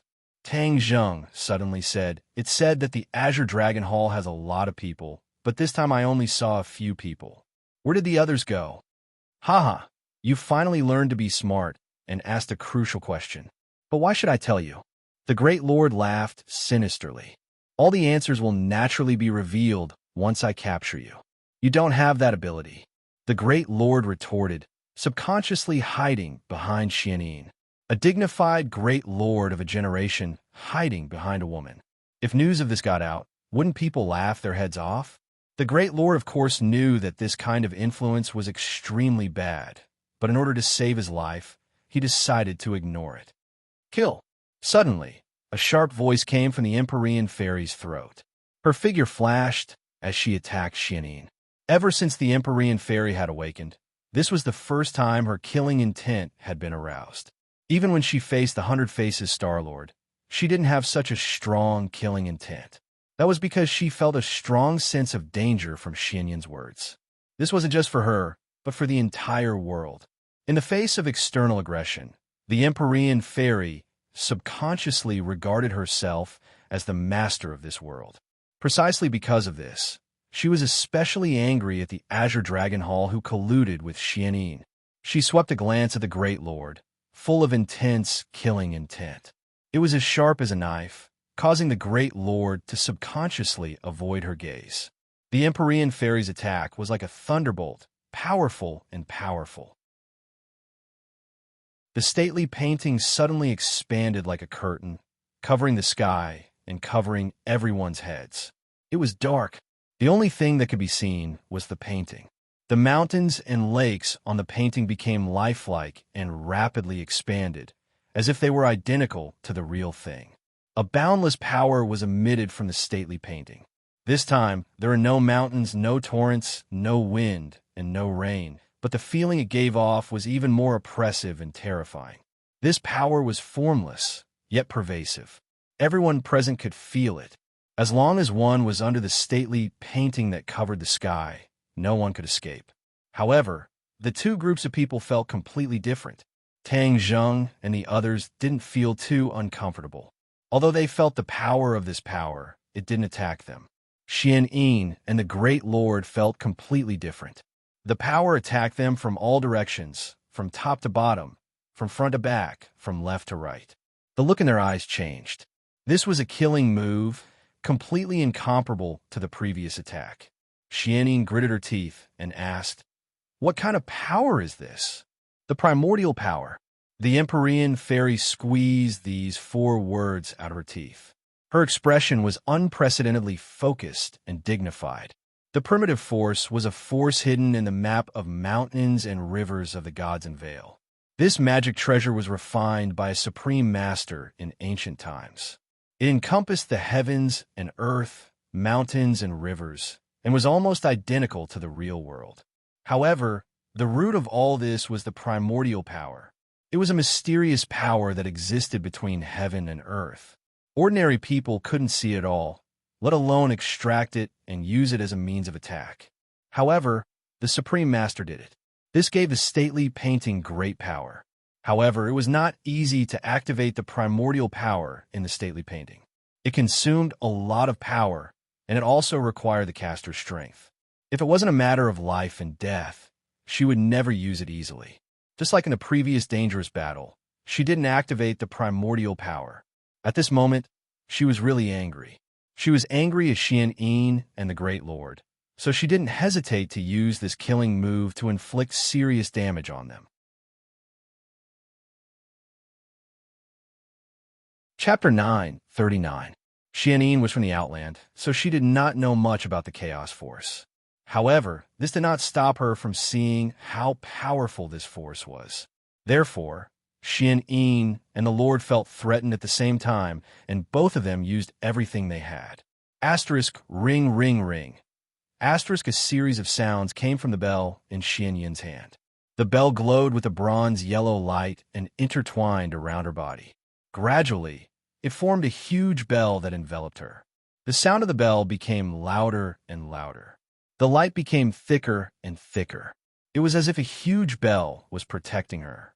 The Lord did not have divine powers like Xianyin. He stabbed the sword in his hand. Rays of sword light intertwined and floated above his head. Asterisk, boom, boom. Asterisk, the chaos force finally fell. The rocks on the cliff shattered and fell to the ground, turning into dust. The bell formed by the light trembled. The sound of the bell became louder and louder. It was resisting the chaos force. Asterisk, crack. Asterisk, the sword light above the Lord's head did not hold on for long. It collapsed like a piece of rotten wood. Asterisk, pft. Asterisk, he spat out a mouthful of blood. The rocks under his feet shattered, and he fell down a cliff. Seeing this, Xianyin roared, break! The light of the bell shone brightly and the sound became like thunder. Asterisk crack. Asterisk a crack appeared on the bell. A beam of yellow light shot into the sky from the opening and collided with the painting of mountains and rivers of the gods of Vale. The mountain-river map shook violently, and the chaos force was greatly reduced. The Empyrean fairy's eyes turned cold. She quickly channeled her inner energy. Asterisk pft. Asterisk Xian spat out a mouthful of blood. Her face turned pale. The crack on the bell grew bigger, and the light dimmed. At the same time, the chaos force weakened. The Empyrean fairy felt as if her energy had been sucked out of her body. Most of the vital energy in her body was depleted. She became a little sluggish. Xian took this opportunity to fly down. She grabbed the lord who was falling at a high speed. Holding the broken bell in one hand, she fell down the cliff. The Empyrean fairy had won this battle. Although she had used up a lot of vital energy, she was not injured. In order to save the High Lord, Xian did not hesitate to forcefully activate her magic treasure. In the end, her magic treasure was damaged, and she was injured and vomited blood. When Tang Zheng saw that the Empyrean fairy was on the verge of collapsing, he immediately rushed over to support her. With her soft body in his arms, he didn't have a trace of lust and asked with concern, "How are you?" The Empyrean fairy shook her head and said, "Chase after them quickly. If we let them escape this time, it won't be so easy to find them again." "Tian Chanzi, go after him," Tang Zheng shouted. One should not pursue a cornered enemy. However, this group of people were not cornered enemies, but ferocious tigers. Once the tigers returned to the mountains, there would be no end of trouble. Tian Chanzi dived down the cliff while Tang Zheng helped Empyrean Fairy to the top of the mountain. He handed her over to Wu Junshan and the others and asked them to take good care of her. "You have to be careful too." Seeing that Tang Zheng was about to chase after them, they hurriedly warned him. The scene just now had really taught them a vivid lesson. This was the strength of the strong practitioners. Their fighting strength was indeed extraordinary. They were far from being able to compare with them. In fact, they couldn't even compare with their own son. Wu Junshan and Lan Yu were deeply moved. Looking at the figure chasing down the cliff, the two of them anxiously looked at each other. There were too many inexplicable feelings in their eyes. Tang Zheng and Tian Chanzi flew to the bottom of the cliff one after another. From afar, they saw the figures of Xian and the High Lord. The High Lord did not know how to fly, so he seriously dragged Xian down. He was caught by Xian and fell down awkwardly. "Stop!" Tian Chanzi roared and chopped down with the sword in his hand. From the top to the bottom, the power was terrifying. Xian looked up and happened to see that the sword light was about to fall on her head. Her expression darkened as she shook the broken bell. In an instant, a yellow light soared into the sky from the bell. This yellow light was much weaker than before. Its power was sharply reduced, but it met the sword light head-on. Boom! The two lights collided and exploded. The sky became incomparably gorgeous. The cliff was hit by the light, and rocks flew everywhere. A large part of it collapsed. The two of them were actually evenly matched in this exchange. Everyone was shocked. Xian face became more and more gloomy. The High Lord couldn't help but twitch his mouth. In an instant, the Empyrean Fairy had turned the situation around. The High Lord was flustered and exasperated, but there was nothing he could do. Tian Chanzi and Tang Zheng were overjoyed. They originally thought that Xian was more powerful, but it seemed that they had overestimated her. Her injuries were not light, and her strength had been greatly reduced. Unexpectedly, she was almost on par with Tian Chanzi.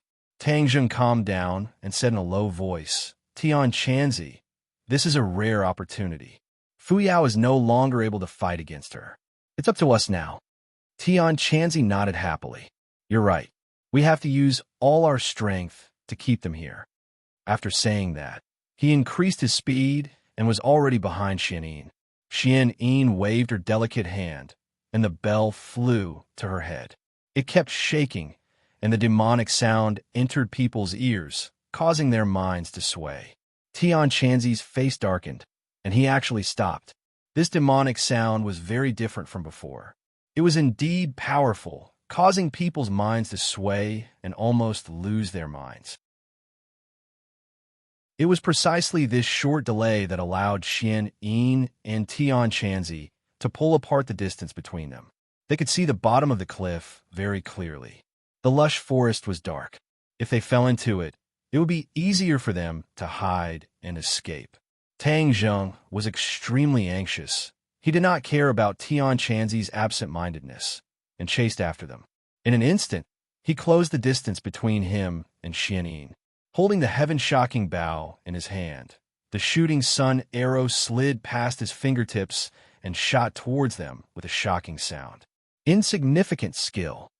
Xian Yin snorted in disdain. Although her strength had temporarily decreased, she still did not put Tang Zheng in her eyes. She did not even bother to use a magic treasure. She pointed her finger in the air, and a vast and mighty power surged out. The shooting sun arrow instantly stopped in midair. It was forcibly blocked by this force. But before Xian Yin could be happy, he realized that Tang Zheng's figure was actually right in front of him. This person is really not afraid of death. Since you're courting death, I'll fulfill your wish. The bell shone brightly, releasing a soul-stirring power, and the ringing sound enveloped Tang Zheng. Tang Zheng's eyes became sluggish for a moment. Then he regained his senses and burst out with a burst of shock. He felt that there was something strange in his mind, but after circulating his innate qi, he regained his composure. He finally understood one of the powerful aspects of Xian Yin. She not only attacked the physical body, but also the mind. That bronze-yellow light attacked the physical body, while Ding Ling Ling's demonic sound attacked the mind. The most terrifying thing was that this demonic sound was all-pervasive, making it impossible for people to guard against it. He also finally understood why Tian Chanzi was absent-minded earlier. It turned out that it was the influence of the demonic sound. But why didn't he have much of a reaction? He guessed that it was because he did not have the inner demons. Just as this thought appeared, the voice of the inner demons rang out. "Young man, you're right. This woman's bell can indeed attack a person's mind. But it's too child's play. It can't be compared to mine." Yu scoffed and said, "You're pushing yourself to the top. This woman is not simple. Visitors from the sky beyond heaven have never appeared in our time. Perhaps they have discovered our world. So they sent people to explore it, just like how we sent people to explore the sky beyond heaven. Their goal is obviously more aggressive than ours. Otherwise, why would she use tricks to expel all the cultivators to the sky beyond heaven?" The inner demons retorted. "That's natural." Yu did not object. "Then do you know what their goal is?" "Do you know?" the inner demons asked. "I don't know for now, but as long as we catch her, we will know." Tang Zheng's heart moved, and he hurriedly asked, "Do you have a way to catch her?" "Of course." Yu was full of confidence. The inner demons disdainfully said, "No matter how strong you are, this woman's attack is a mental attack. Your methods may not work." "Who said they're useless?"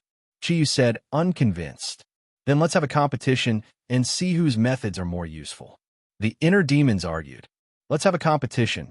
Who's afraid of who? We'll each use our own methods and see whose methods are more effective." Yu said angrily, "Tang Zheng, I'll teach you a set of leg techniques. This is my own creation, called the heaven-splitting leg." What heaven-splitting leg? Such a flashy name, it's definitely not much. The inner demon scoffed. "Tang Zheng, I'll teach you a mental attack technique called the mind manipulation technique." Tang Zheng was secretly delighted. As the saying goes, when the sandpiper and the clam fight, the fisherman benefits. Yu and the inner demons did not see eye to eye and fought each other, which benefited him. These two were not ordinary people, and the techniques that leaked out from under their fingernails were not common either. "Time is of the essence. Hurry up and tell me what to do," Tang Zheng purposely urged. "I'll tell you. Why don't you evaluate who's stronger?" In a split second, two streaks of light appeared in Tang Zheng's mind, and two sets of cultivation techniques immediately appeared in his mind. He was ecstatic. These two sets of cultivation techniques were definitely very powerful. Although he had only taken a rough look, he was already shocked by these two sets of cultivation techniques. The heaven-splitting leg was a perfect set of leg techniques.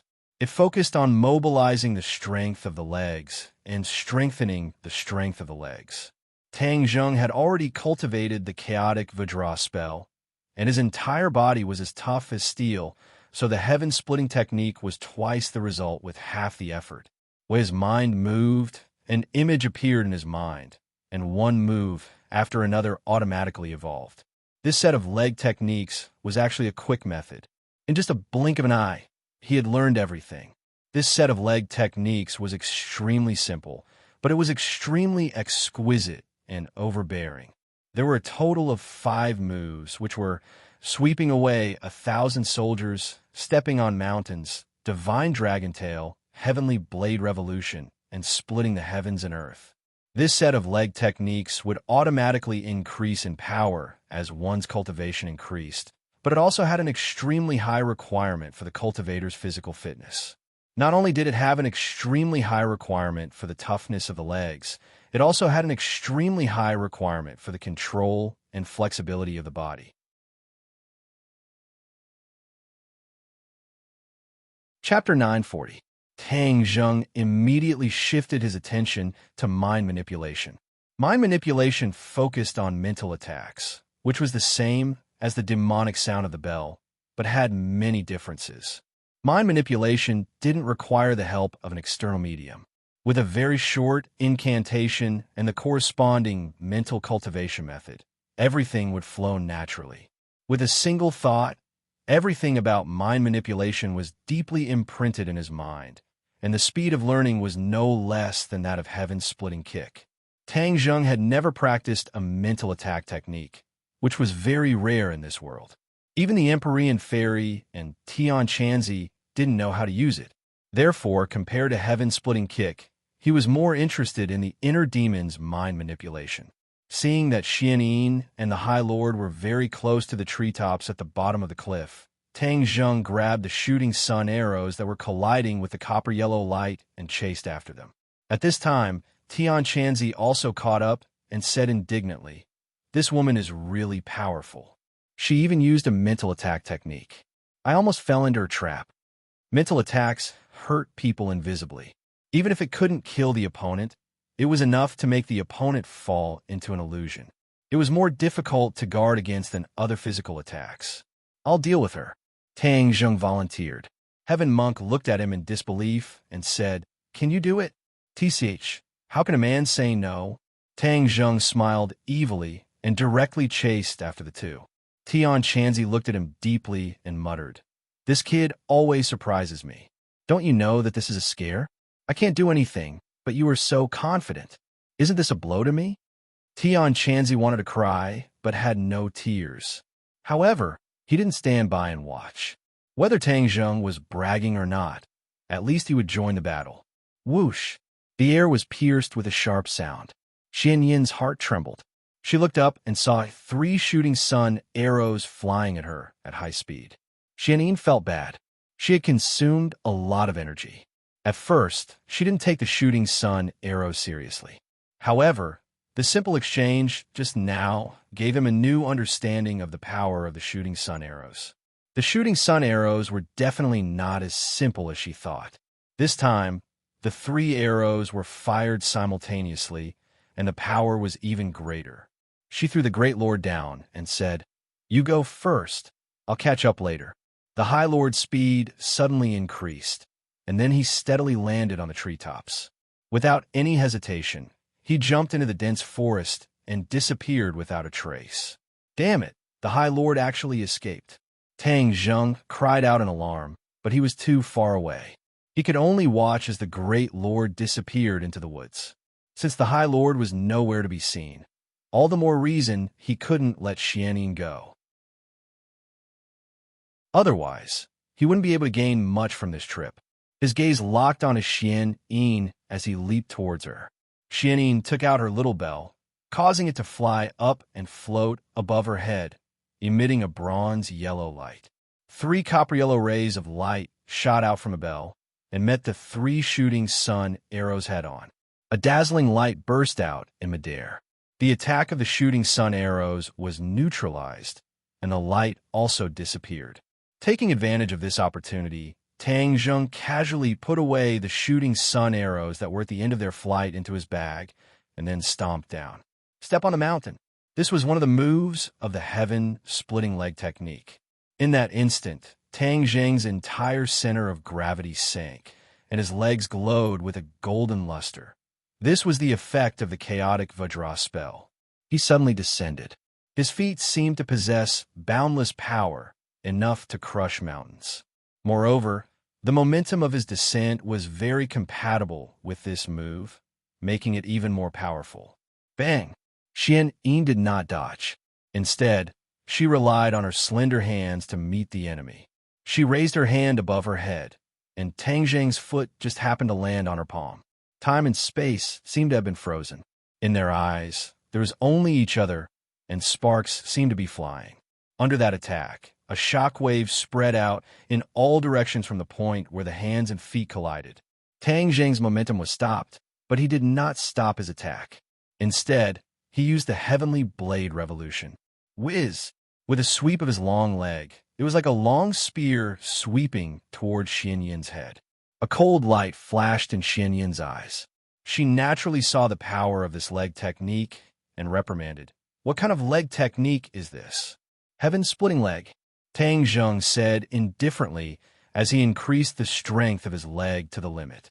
Xian Yin immediately raised her hands to block, grabbing onto one of Tang Zheng's legs, but the huge force caused her to take a step back. Heaven-splitting leg? That's quite a big name, Xian Yin said sternly. Using all the strength in his hands, Tang Zheng's leg that was being grabbed was about to break. Tang Zheng immediately activated the chaotic Vajra spell, and immediately, a golden luster appeared on his legs. Xian Yin suddenly used all her strength, but she was still unable to injure her muscles and bones. She exclaimed in surprise, as if she was surprised by the strength of Tang Zheng's defense. Tang Zheng still had some lingering fear, but he would not give her a second chance to use her strength. Although he was very confident in his chaotic Vajra spell, his opponent was an expert of the semi-god realm after all, so he did not dare to take the risk. Thus, with a move that could sweep away 1,000 armies, Tang Zheng's other leg swept towards Xian Yin's neck. A gust of wind blew over, and she felt a chill on her neck, causing her expression to change slightly. This set of leg techniques seemed simple, but in reality, it had anticipated many situations in actual combat. It seemed ordinary, but in reality, it was ever-changing. There was a saying that no matter how many changes there were, it was still the same. This set of leg techniques was a typical example of this. The simple leg technique included many combinations and changes. A series of attacks made people unable to defend against it. Tang Zheng also gradually understood this point and couldn't help but look at Qi Yu in a new light. As expected of the leg technique created by Qi Yu, there were many places where Qi Yu's shadow could be seen. This set of leg techniques was particular about being fierce and domineering. It was of the same origin as Qi Yu, and it was also suitable for Tang Zheng's style. Under the sweeping of 1,000 armies, Xian Yin had no choice but to let go of Tang Zheng and subconsciously retreat. Tang Zheng escaped, but he did not retreat. His body leaned back, and with a forward somersault, he struck down with one leg toward Xian Yin. Divine Dragon Tail Swing. At this moment, his leg was like the tail of a divine dragon, fiercely swinging down with a heart-palpitating power. At the same time, the dragon chi and dragon might in his body automatically mobilized. Pow! The air exploded like a firecracker. The power of this kick was even greater than Tang Zheng had expected. Tang Zheng, the dragon god technique you cultivate, is actually very compatible with this divine dragon tail swing, so it automatically mobilized your dragon chi and dragon might. The inner demons was surprised. Qi Yu said proudly, "Now you know how powerful I am. The cultivation technique I created is definitely not a small matter." The inner demon snorted but did not refute. From his point of view, Qi did not seem to be bragging. Tang Zheng was secretly delighted. He silently circulated the Dragon God technique. The power of this move was not yet exhausted, and it was even more powerful. Xianyi narrowed her eyes slightly. If she was at her peak, she would not be afraid of these leg techniques. But now that she was seriously injured, it would not be so easy. Moreover, her opponent did not necessarily want to kill her. He only wanted to capture her. Moreover, as long as he could stall for time and wait for the Empyrean fairy to recover, she would have nowhere to run. In fact, Tang Zheng understood this, so he did not want to kill her. That was a fool's dream. Xianyi gritted her teeth. She had never thought that she would encounter such a defeat. She was forced into such a sorry state by a first-grade Yuanying. Moreover, this set of leg techniques was very strange and powerful. It was not something that someone of his cultivation level should possess. She did not have time to think about it. She hurriedly circulated her energy, causing the bell to emit thousands of rays of light. The sound of the bell became even louder. The demonic sound entered his ears, and there was no sound anywhere else. It was completely poured into Tang Zheng's ears. Xianyi had already realized that Tang Zheng's mind was firm. Ordinary spiritual attacks would not be effective. Therefore, she accumulated all the demonic sound in order to give him a fatal blow. If it was before, even if Tang Zheng did not have the inner demons, he would still be greatly affected. But now that Tang Zheng had learned the mind manipulation technique, he was able to comprehend spiritual attacks by analogy. As soon as the demonic sound entered his ears, he immediately activated the mind manipulation technique. Since the mind manipulation technique could take the hearts of others, it could naturally avoid such attacks. The inner demons were great at spiritual attacks. Compared to them, Xianyi was still 10 streets away. Even if the inner demons revealed a little bit of their techniques, it was absolutely not to be underestimated. Xianyi was originally waiting for Tang Zheng to lose his mind so that she could quickly escape into the woods and disappear. But she saw the corner of Tang Zheng's mouth curl up into a faint smile. Her heart trembled. She cried out in alarm. Bang! The divine dragon swings, its tail directly shattered the light on the bell. With a cracking sound, another crack appeared on the bell. Ah! Xianyi was shocked. The bell was a sacred tool. Its power had been greatly reduced because of the previous crack. This time, a part of it was actually destroyed by the divine dragon swings its tail, forcibly creating a crack. Tang Zheng also did not expect this. The power of the divine dragon swings its tail was much greater than the original because of the effect of the divine dragon arts. Seeing Xianyi turn pale with fright, Tang Zheng moved his lips and chanted an incantation. At the same time, he activated the mind manipulation technique. An invisible force enveloped Xianyi. After all, she was an expert in spiritual attacks. She immediately reacted, her eyes releasing a terrifying light. You also know how to use spiritual attacks. Xianyi's voice became sharp. Previously, she only felt that Tang Zheng was a little extraordinary. But now, she knew that he was the most troublesome person she had ever met. There were very few people in the world who were good at using spiritual attacks. She was only able to cultivate spiritual attacks because of a chance encounter. It was precisely because of this that she was chosen to come to this world with a mission. Spiritual attacks were not only used to attack others, but more importantly, they could also affect others. This was a realm that many other physical attack experts could not reach. When she arrived in a new world and faced an unfamiliar environment, the spiritual attack technique was very useful. Moreover, she also shouldered an even more important mission. Influencing others would be twice the result with half the effort. New Era was influenced by her, and then attacked the center of Huaxia from the wilderness outside the pass. In the end, she expelled the cultivators and completed her mission. Furthermore, New Era established a new dynasty. If not for her appearance or bewitchment, none of this would have happened. This world would have entered a new world. Therefore, she was the one who affected this world. Facing the attack of the mind manipulation technique, Xianyin's mind almost lost control. Although her cultivation was high, In terms of spiritual attacks, she was far from being as high as her own cultivation.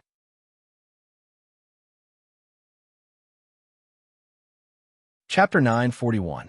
Xian Yin hurriedly activated the bell and enveloped herself in light in an attempt to defend herself against the mind control technique. However, she still failed. She felt as if her mind was in a trance and she was about to lose control. She was very clear about the serious consequences of losing control. It was very likely that Tang Zheng would control her mind and she would become a puppet. This was something that she had done to others before. She did not want it to happen to her even in her dreams. Tang Zheng did not expect the mind control technique to succeed and control her. Thus, he took advantage of the moment when she was distracted to raise his leg. Heaven-splitting earth. This was the most powerful technique in the heaven-splitting leg technique. In an instant, the aura of heaven and earth was stirred up by this attack. Tang Zheng's legs seemed to possess such great power. It broke through the air and rapidly descended. Pung! With a loud bang, Tang Zheng's legs struck the bronze-yellow light. With a crack, the light shattered.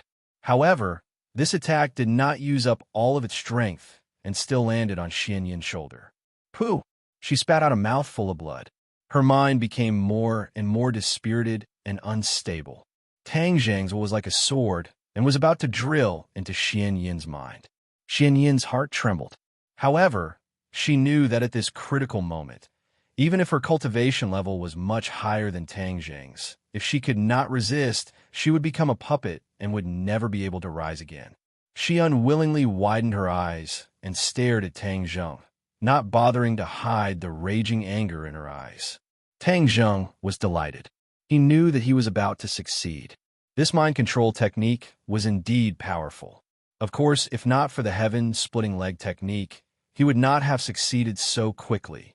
This set of leg techniques was not inferior to the Flying Immortal's sword technique in close combat. There was no need to rely on magical weapons. It was all based on one's own strength. It had indeed benefited Tang Zheng a lot. Suddenly, his pupils shrank. He looked at Xian Yin in disbelief. This was because a mist rose from Xian Yin's body and enveloped her whole body. Tang Zheng found that his consciousness could not penetrate the mist, and the mind control technique had lost its effect. He roared angrily. Was he going to fail at the last minute and let her escape this calamity? He was not willing to give up just like that. Another leg flew up, and a divine dragon swings its tail attack was launched. Bang! A huge repulsive force bounced back from the fog. His leg did not penetrate the fog, and the repulsive force made his leg bones ache.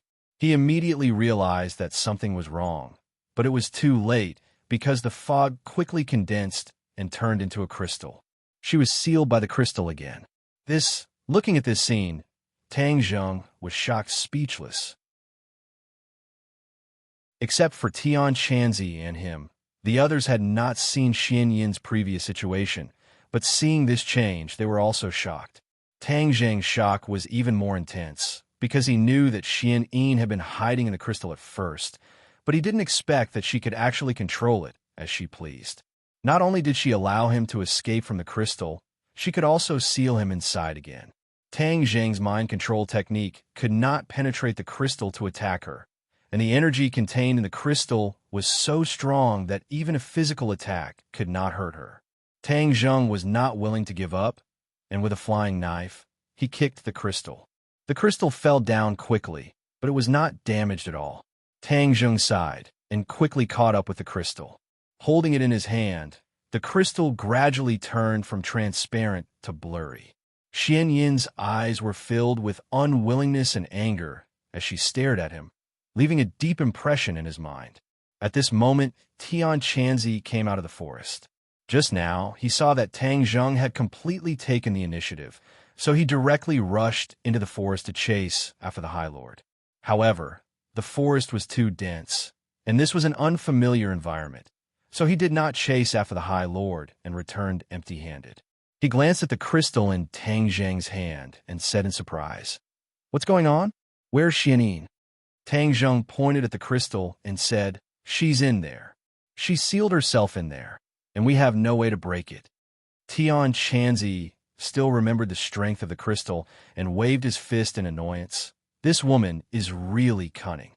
Previously, when he was being chased by Xianin in the cave, he was in a very sorry state, which made him suffer a lot. When he saw that Tang Zheng had the upper hand, he thought that he could capture the other party, but he did not expect that she actually had a trick up her sleeve. Now, no one could do anything to her, so they could only stare at the crystal helplessly. Tian Chanzi looked deeply at Tang Zheng and said, "How did you do all this?" Tang Zheng laughed. "A hermit has his own clever plan." Then, he jumped and flew back to the top of the cliff. The others had been watching them without blinking, so they had clearly seen the battle between Tang Zheng and Xianin. They had also seen Xianyin's strange methods, so they all had complicated expressions. This was especially true for the Empyrean fairy, who frowned because she had never seen such a situation before. "Is there no way to get her out?" the Empyrean fairy asked curiously. Tang Zheng spread his hands. "I don't have a way, but you can try." "Okay, then I'll try." The Empyrean fairy clenched her fist and threw a punch at the crystal. Boom! A muffled sound rang out. Fortunately, Tang Zheng had firmly held onto the crystal, otherwise it would have been sent flying. The crystal was still intact. The Empyrean fairy's expression dimmed. She was very clear on the strength of her punch. Since it did not cause any damage to the crystal, it was enough to show how powerful it was. Wu Junshan asked with a complicated expression, "Then is there really no way?" He was a martial artist, so he could not think of a better plan, but he could not help but frown when he saw that everyone was in trouble. "It's not that there is no way, but it will take a lot of time. It's not something that can be done in a short period of time." Tang Zheng muttered, "It's good that there's a way. What is it?" Lanyu was delighted to hear this and asked.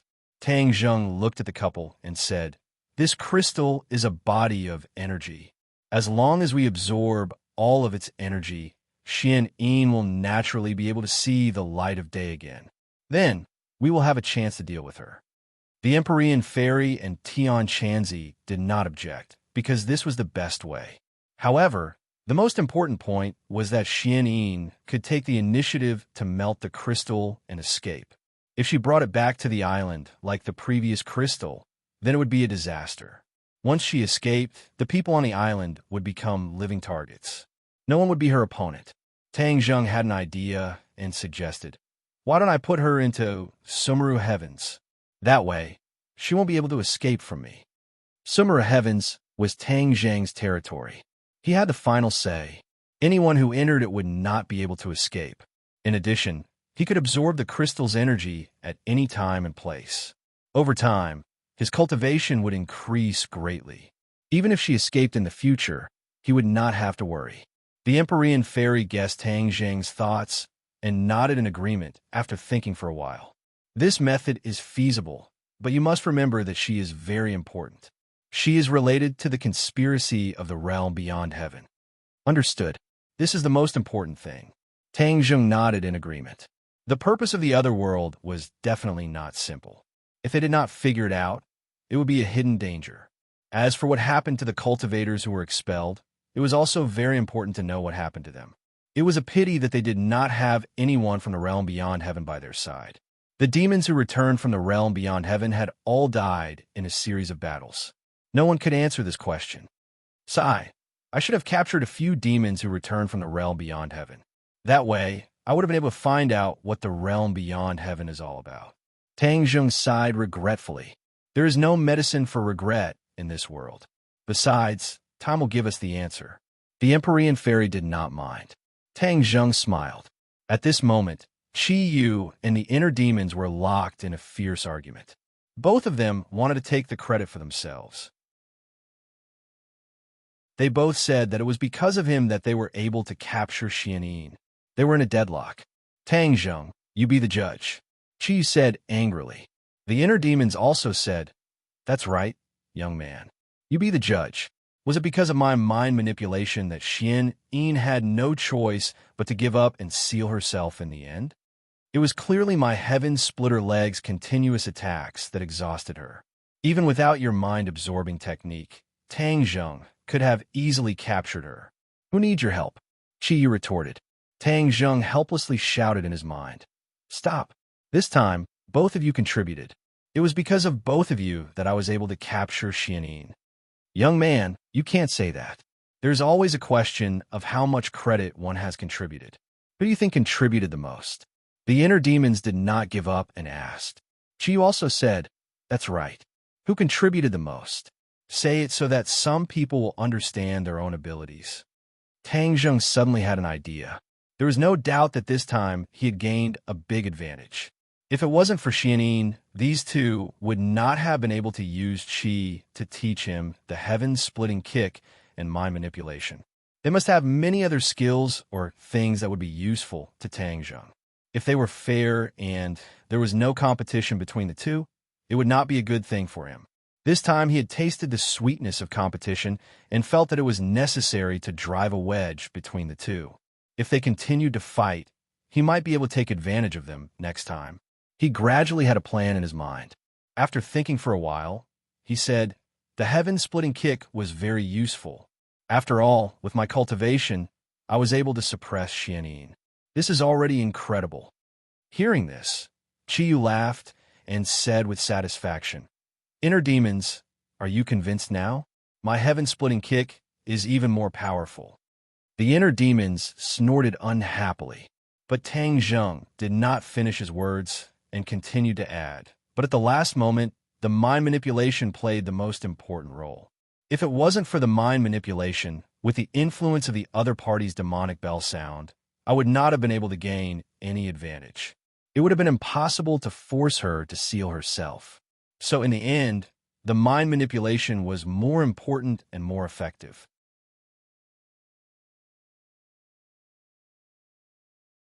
Chapter 942. Chiyu was stunned. He did not expect this to be the result. This was too much of a bully. He was indignant. Tang Zheng, why is this the result? Tang Zheng had already anticipated his reaction and calmly said, I am just speaking the truth. Chiyu was furious, but he could not refute. After all, his heart was still in Tang Zheng's hands. He angrily snorted and said, Inner demons, don't be so proud. The inner demons laughed. I am proud. What can you do to me? Changing the topic, he said to Tang Zheng, Young man, what you said is the truth, haha. I find that I actually like you a little. Don't. Tang Zheng refused. I am not glass. What is glass? The inner demons were confused. Chiyu disdainfully said, You don't even know this. What a country bumpkin. Do you understand the benefits of being gay? Disgusting. The inner demons was furious. Tang Zheng was too lazy to pay attention to the two's argument and directly put the crystal into Sumeru world. With a thought, the crystal's energy was continuously absorbed into his body from Sumeru world. This was just like absorbing air. He could absorb the energy of the crystals at any time and place, but he could not absorb too much at once. In other words, one could not become fat in one bite. He enjoyed this process very much. As for Sumeru world, the crystal became transparent, and Xin Yin's eyes were wide open, but there was nothing she could do. Tang Zheng subconsciously looked down the cliff and asked, Can you really not find the High Lord's whereabouts? Tian Chanzi shook his head. This person is very cunning. When I chased after him, I already lost track of him. Tang Zheng was helpless. All right, although it is a bit regretful, but this time the Azure Dragon Hall suffered a heavy blow and also captured Xianin, so this trip was not in vain. Marshall suddenly interjected. The Azure Dragon Hall's people are already mostly dead, and this is only a heavy blow? Tang Zheng guessed what she was thinking and nodded. The Azure Dragon Hall's strength is not limited to this. We were too optimistic. Although we've gotten rid of Elder Angler and some flying guillotines, their true power hasn't been uprooted yet. Furthermore, the High Lord hasn't been caught yet, so he still has a chance to make a comeback. Wu Junshan and Lan Yu secretly nodded. They agreed with Tang Zheng's point of view. They had been in the martial organization for most of their lives, so they could clearly deduce the general strength of the Azure Dragon Palace. The strength of the Azure Dragon Palace was definitely not limited to this. Otherwise, how could it lead the martial organization, the Li Palace, and the Sword Pavilion? Moreover, They had only killed a few flying guillotines this time. The remnants of the Li Palace, the Sword Pavilion, and the martial sect had not appeared, so the strength of these people could not be underestimated. I already know the whereabouts of Li Palace and Sword Pavilion. Tang Jing glanced at Li Xiaotian, who had not said a word since the beginning. This information was dug out from her mind. Since the High Lord has escaped, then let's make a trip to these two places. Tang Jing said. Wu Junshan and Lan Yu's eyes lit up as they cheerfully applauded. They were relatively familiar with the Li Palace, but they were very curious about the Sword Pavilion. This was because the Sword God was powerful and his actions were secretive, so the martial organization did not have much contact with him. The others naturally did not have any objections and walked down the mountain. Seeing Li Xiaotian remain silent, Tang Jing asked with concern, "Are you all right?" Li Xiaotian took a deep breath and raised her head. She squeezed out a smile, but it was very bitter. "I'm fine." Tang Jing nodded and said, "Don't think about the past. Put your thoughts on the future. People can't choose the past, but they can choose the future." Li Xiaotian's eyes lit up and she nodded. "I understand. Thank you." Tang Jing did not try to persuade her any further. The group quickly descended the mountain and headed towards their next destination. The Sword Pavilion was located on a dangerous peak. The precipitous cliffs were like a sword piercing the heavens. The Sword Pavilion had a total of 300 sword slaves, and the core of the Sword Pavilion was the sword hut. It was said that the Sword God had comprehended sword techniques in the sword furnace and finally reached great success. The Sword Pavilion was rarely visited by people. The highest peak in a chain of undulating mountain peaks was called the Divine Sword Peak. The steep and bumpy mountain forest seemed to have become flat ground under their feet. They were many times faster than ordinary people. They were unimpeded and arrived at the undulating mountain peaks outside the Sword Pavilion. Suddenly, the Empyrean fairy raised her hand, and everyone subconsciously stopped. "There's an ambush," the Empyrean fairy said in a deep voice. Tang Jing's pupils constricted. The sword slaves of the Sword Pavilion should not be so close to the outside. They should be closer to the inside. However, the Empyrean fairy would never make a mistake. So he warned, "Everyone, be careful. Li Xiaotian, stay behind me. I will protect you." Li Xiaotian had powerful martial arts, but she didn't know how to use them. Therefore, Tang Jing had no choice but to protect her. After this journey, Li Xiaotian's mood had stabilized, and he obediently followed behind Tang Jing. "Go!" They took a few steps forward. Suddenly, whoosh, whoosh, streaks of sword light seemed to emerge from the ground as they strangled the group of people. The Empyrean fairy was walking at the front, but she was indifferent. These sword lights could not hurt her at all. Just as they were about to get close to her, an invisible force vibrated from her body, and the sword lights shattered. At the same time, Tian Chanzi also acted. The long sword in his hand trembled, and sword lights scattered all over the sky, accurately intercepting those sword lights. In an instant, all of the attacks collapsed, as if they had never appeared. This scene shocked the sword slaves hiding in the dark, and their breathing involuntarily quickened. Tian Chanzi's gaze turned, and he immediately locked onto the position of the sword slaves and lightly slashed out with his sword. The sword chi was like a rainbow. The sword slaves were stunned. They had only seen this kind of powerful sword technique from their master, the Sword God. Who were these people, and why were they so powerful? But there was no time to think, and they subconsciously raised their swords to block. Crack! The long sword broke. They could only watch as the sword chi entered their foreheads. A line of blood bloomed, and their vitality was cut off as they fell to the ground dead. Tang Jing knit his brows as he looked at the sword slaves and doubtfully said, "The sword slaves shouldn't be placed in such an outer area. They seem to have expanded the defensive circle." He had learned from Xiaotian's brain that the Sword Pavilion's defensive formation was very different from what he saw now. "It seems like Song Yu did something and changed the Sword Pavilion's defensive formation." Marshall's anger toward Song Yu had never decreased. Back then in the Imperial City, everyone had almost died in the explosion that he had detonated.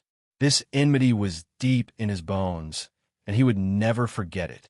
Thus, Marshall angrily said, "He definitely knows that we are not dead, so he is guarding against our revenge." Tang Jung laughed in disdain. "So what if he is guarding against it? These defenses will not change the outcome." Tian Chanzi urged, "Then let's hurry up and destroy the sword pavilion. Then we can go to the Li Palace." The few of them continued forward, and not long after, they met the second group of sword slaves. However, this time, the number of sword slaves and their resistance were clearly stronger. It was precisely because of this that they believed that their actions had been exposed, so they immediately rushed towards the steep divine sword peak as fast as lightning. The few of them quickly cut through the chaos, and without any obstruction, they arrived at the foot of the divine sword peak. Everyone soared into the air, and with the tip of their feet on the cliff, they did not take the normal path and directly rushed towards the top of the divine sword peak. Tang Jung held onto Li Xiaoyan's hand.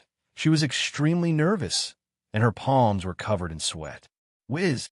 A sword flew over from the top of the mountain and directly shot towards Tang Jung. With a thought, there was no need for him to make a move. The War Soul sword appeared out of thin air and welcomed the sword. Clang! A spark flickered, and the sword broke into two, but the War Soul sword was still intact. Everyone had already flown halfway up the mountain and were about to reach the top of the divine sword peak. Suddenly, the sound of something tearing through the air rang out, and 36 sword beams flew over from the top of the mountain, surrounding everyone. "This is a sword formation. Everyone be careful." Tian Chanzi immediately saw through the profoundness of the formation and reminded everyone.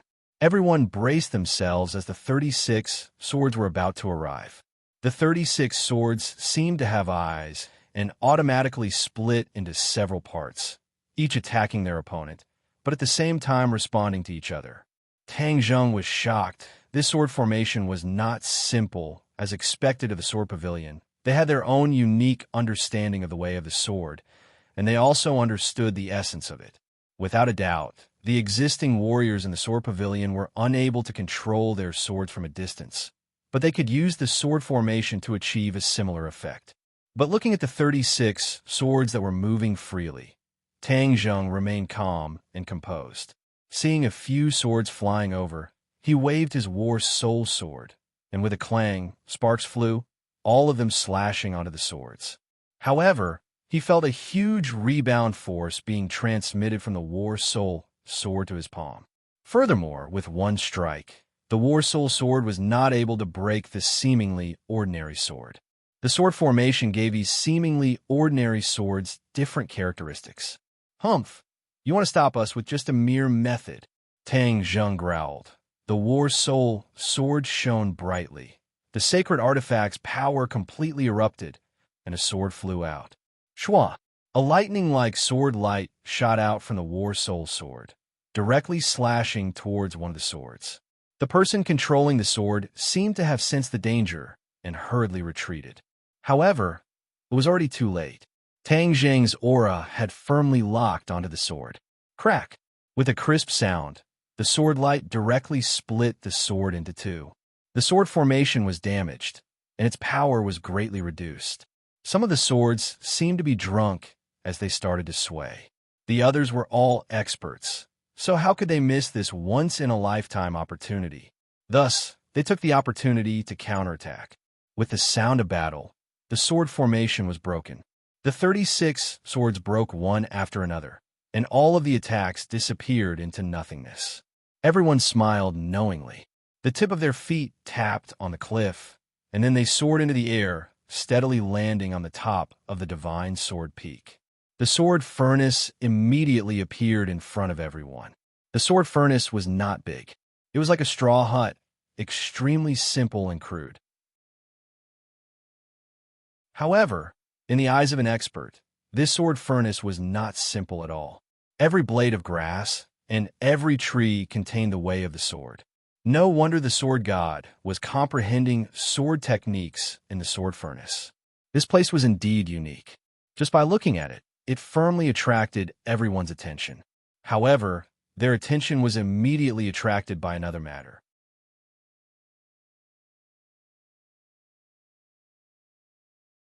Chapter 943. In front of the sword furnace, a figure stood proudly like a desolate ancient sword.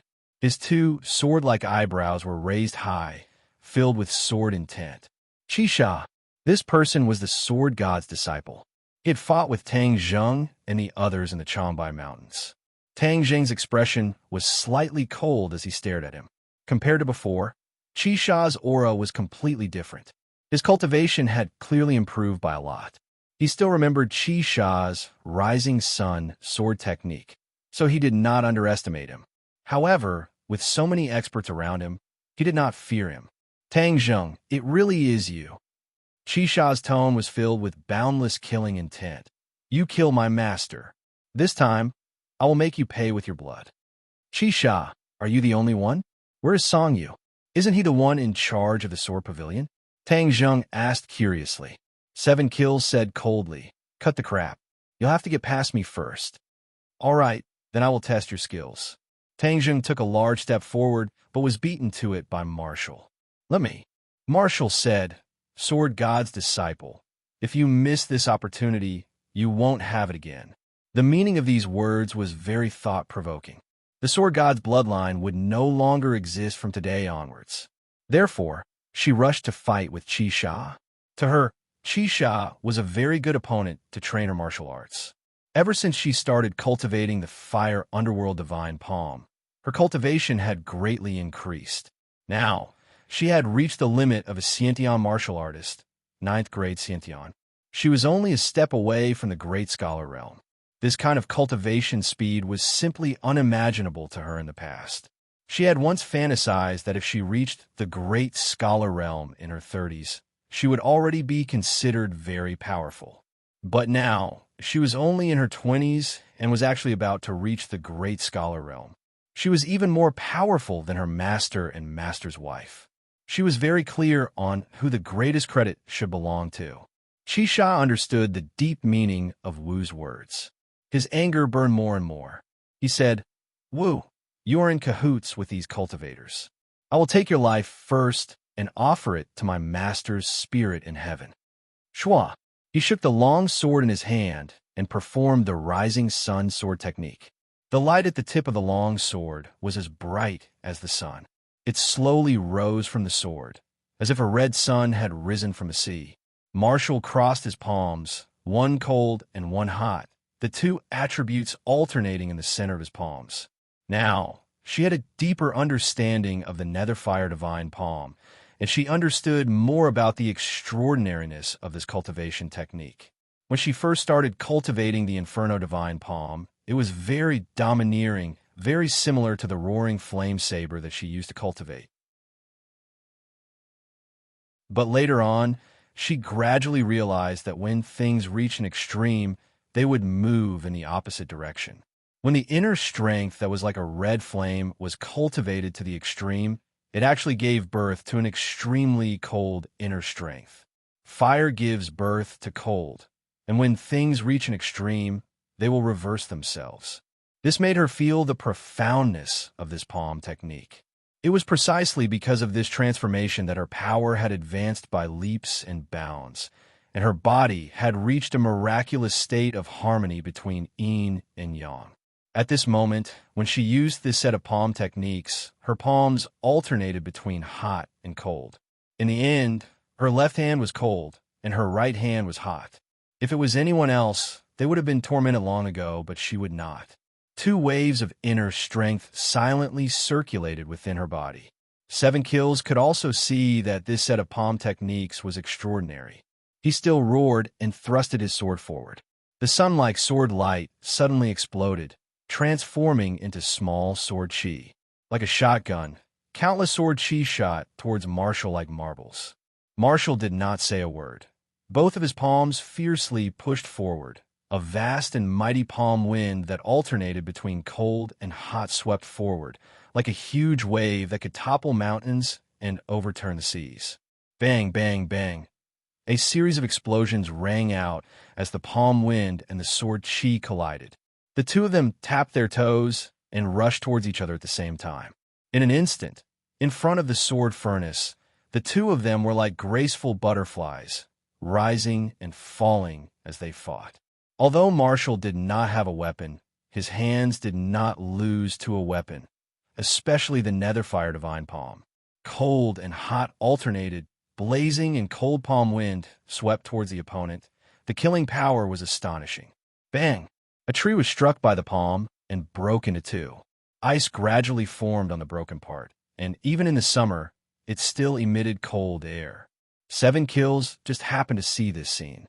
His pupils constricted, his heart trembled, and he immediately slashed down with his sword. Puff! The sword chi was blazing. His sunrise sword art was also a very masculine sword art.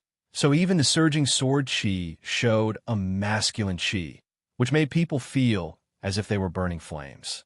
The air shook and was slashed to the sides by the sword chi. Then, a rainbow pierced through the sun, and the sharp sword pierced straight through, directly reaching the top of Marshall's head. Marshall growled. Both of his hands rose into the air, clamping down on the sword. The surging sword chi immediately tried to harm her hands, but his palms released 2 waves of inner strength, one cold and one hot, resisting the sword chi. Moreover, the sword underwent a drastic change. One side seemed to be burned by flames, turning fiery red, while the other side seemed to be covered in ice, turning snow white. In addition, the cold and hot energy spread upwards, and soon it reached the sword hilt. The entire sword body turned red on one side and white on the other, presenting a strange scene. 7 Kills' eyes widened as he looked at this scene in disbelief. He roared unwillingly, urging his inner strength to resist. However, crack! With a crisp sound, the sword broke inch by inch, turning into fragments that scattered on the ground. This, seeing his sword destroyed, 7 Kills was heartbroken and furious, but there was nothing he could do. With a thought, Wu Xian pushed both of his palms forward. Pung pung. 2 palms struck Chisha's chest at the same time. Whiz. 7 Kills flew backwards into the sword furnace, leaving behind a long trail of blood in the air. Marshall took advantage of the opportunity to pursue and enter the sword furnace in a flash. This sword furnace was very simple and crude. It was a small pavilion made of straw, surrounded by simple wooden walls. 7 Kills broke the wooden door and entered the pitch-black sword furnace, while Marshall chased after him and disappeared into the darkness. Suddenly, Tang Zheng became alert and shouted, "Don't chase after him." In a flash, he chased after him, but just as he reached the door, a figure flew out. His gaze turned cold as he hurriedly caught it. It was Marshall that had fallen into his embrace. Marshall gasped for breath, his face pale, and said, "There's danger in the sword furnace." Seeing that she was fine, Tang Zheng heaved a sigh of relief and comforted her. "You step back first. I'll take care of him." Marshall was a little angry. His strength was clearly higher than 7 Kills, but after entering the sword furnace, he somehow suffered a blow and was actually kicked out in a sorry state. "Be careful." Marshall clenched his teeth and warned. Tang Zheng nodded his head lightly and walked into the sword furnace with large strides. When he crossed the threshold, a wave of hot air assaulted his face. Taking a closer look, he actually found a huge furnace in the middle of the sword furnace. It was filled with bubbling hot molten iron, and beside it were swords that had not been forged yet. They were bright red and emitting hot steam. 7 Kills stood in front of the furnace, staring straight at Tang Zheng. Blood flowed from the corner of his mouth. His expression was dispirited, but his brows were extremely ferocious. "Tang Zheng, you killed my master. I am not skilled enough, so I have no way of taking revenge for my master, but I will not admit defeat," 7 Kills said in a powerful voice. Tang Zheng coldly snorted and asked, 7 Kills, you are inverting black and white. If it wasn't for the sword god coming to kill me, how could he have died in our hands? Are we going to stretch out our necks and wait for death?" 7 Kills was speechless. After a long while, he said, "I don't care. In any case, Master died in your hands. Tang Zheng shook his head. He did not want to argue with him and said, I only want to ask you one question. Where are the other people from Sword Pavilion? Where is Song Yu? There were a total of several hundred sword slaves in Sword Pavilion, but they had met too few sword slaves along the way. Furthermore, they did not see any other sword slaves on the Divine Sword Peak, so he was very curious. 7 Kills said sinisterly, Song Yu is the same as you, ambitious and cowardly. When he heard that you were attacking, he actually abandoned Sword Pavilion and escaped with his people. If Master knew in the underworld, he would definitely be ashamed and regret passing down Sword Pavilion to him. 7 Kills was angry and unwilling, but also heartbroken.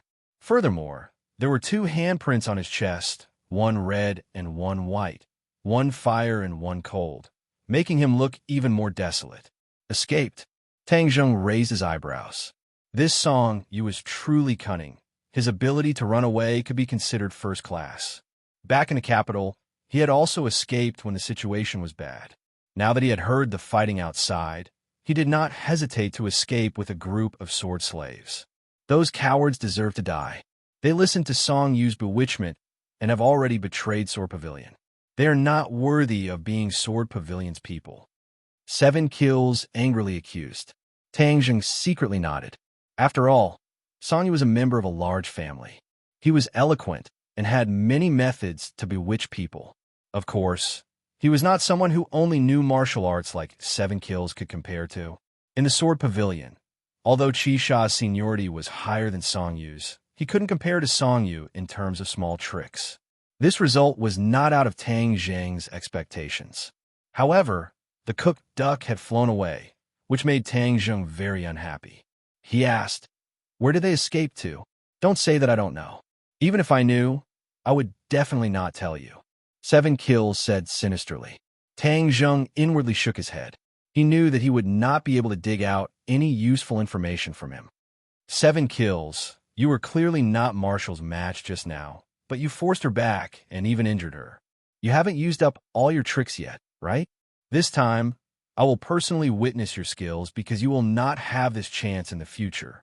Tang Zheng had the confidence to say these words. 7 Kills did not refute him, but his eyes kept changing. In the end, he firmly locked onto Tang Zheng. He became resolute and said, I will die with you. Boom! With a loud sound, he overturned the furnace beside him. Fiery red, molten iron spurted out from the furnace and splashed in all directions. The sword furnace immediately caught on fire. At the same time, 7 Kills grabbed an unfinished long sword from the furnace. The long sword was fiery red, and sizzling sounds came from his palm. There was a burnt smell coming from it. However, he did not feel anything. Instead, his face was completely red as he pounced towards Tang Zheng.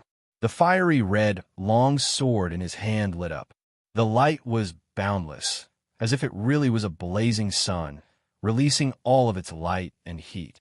You're tuning into the Warrior Lore YouTube channel. Don't forget to subscribe and join us on this journey to catch the most captivating stories.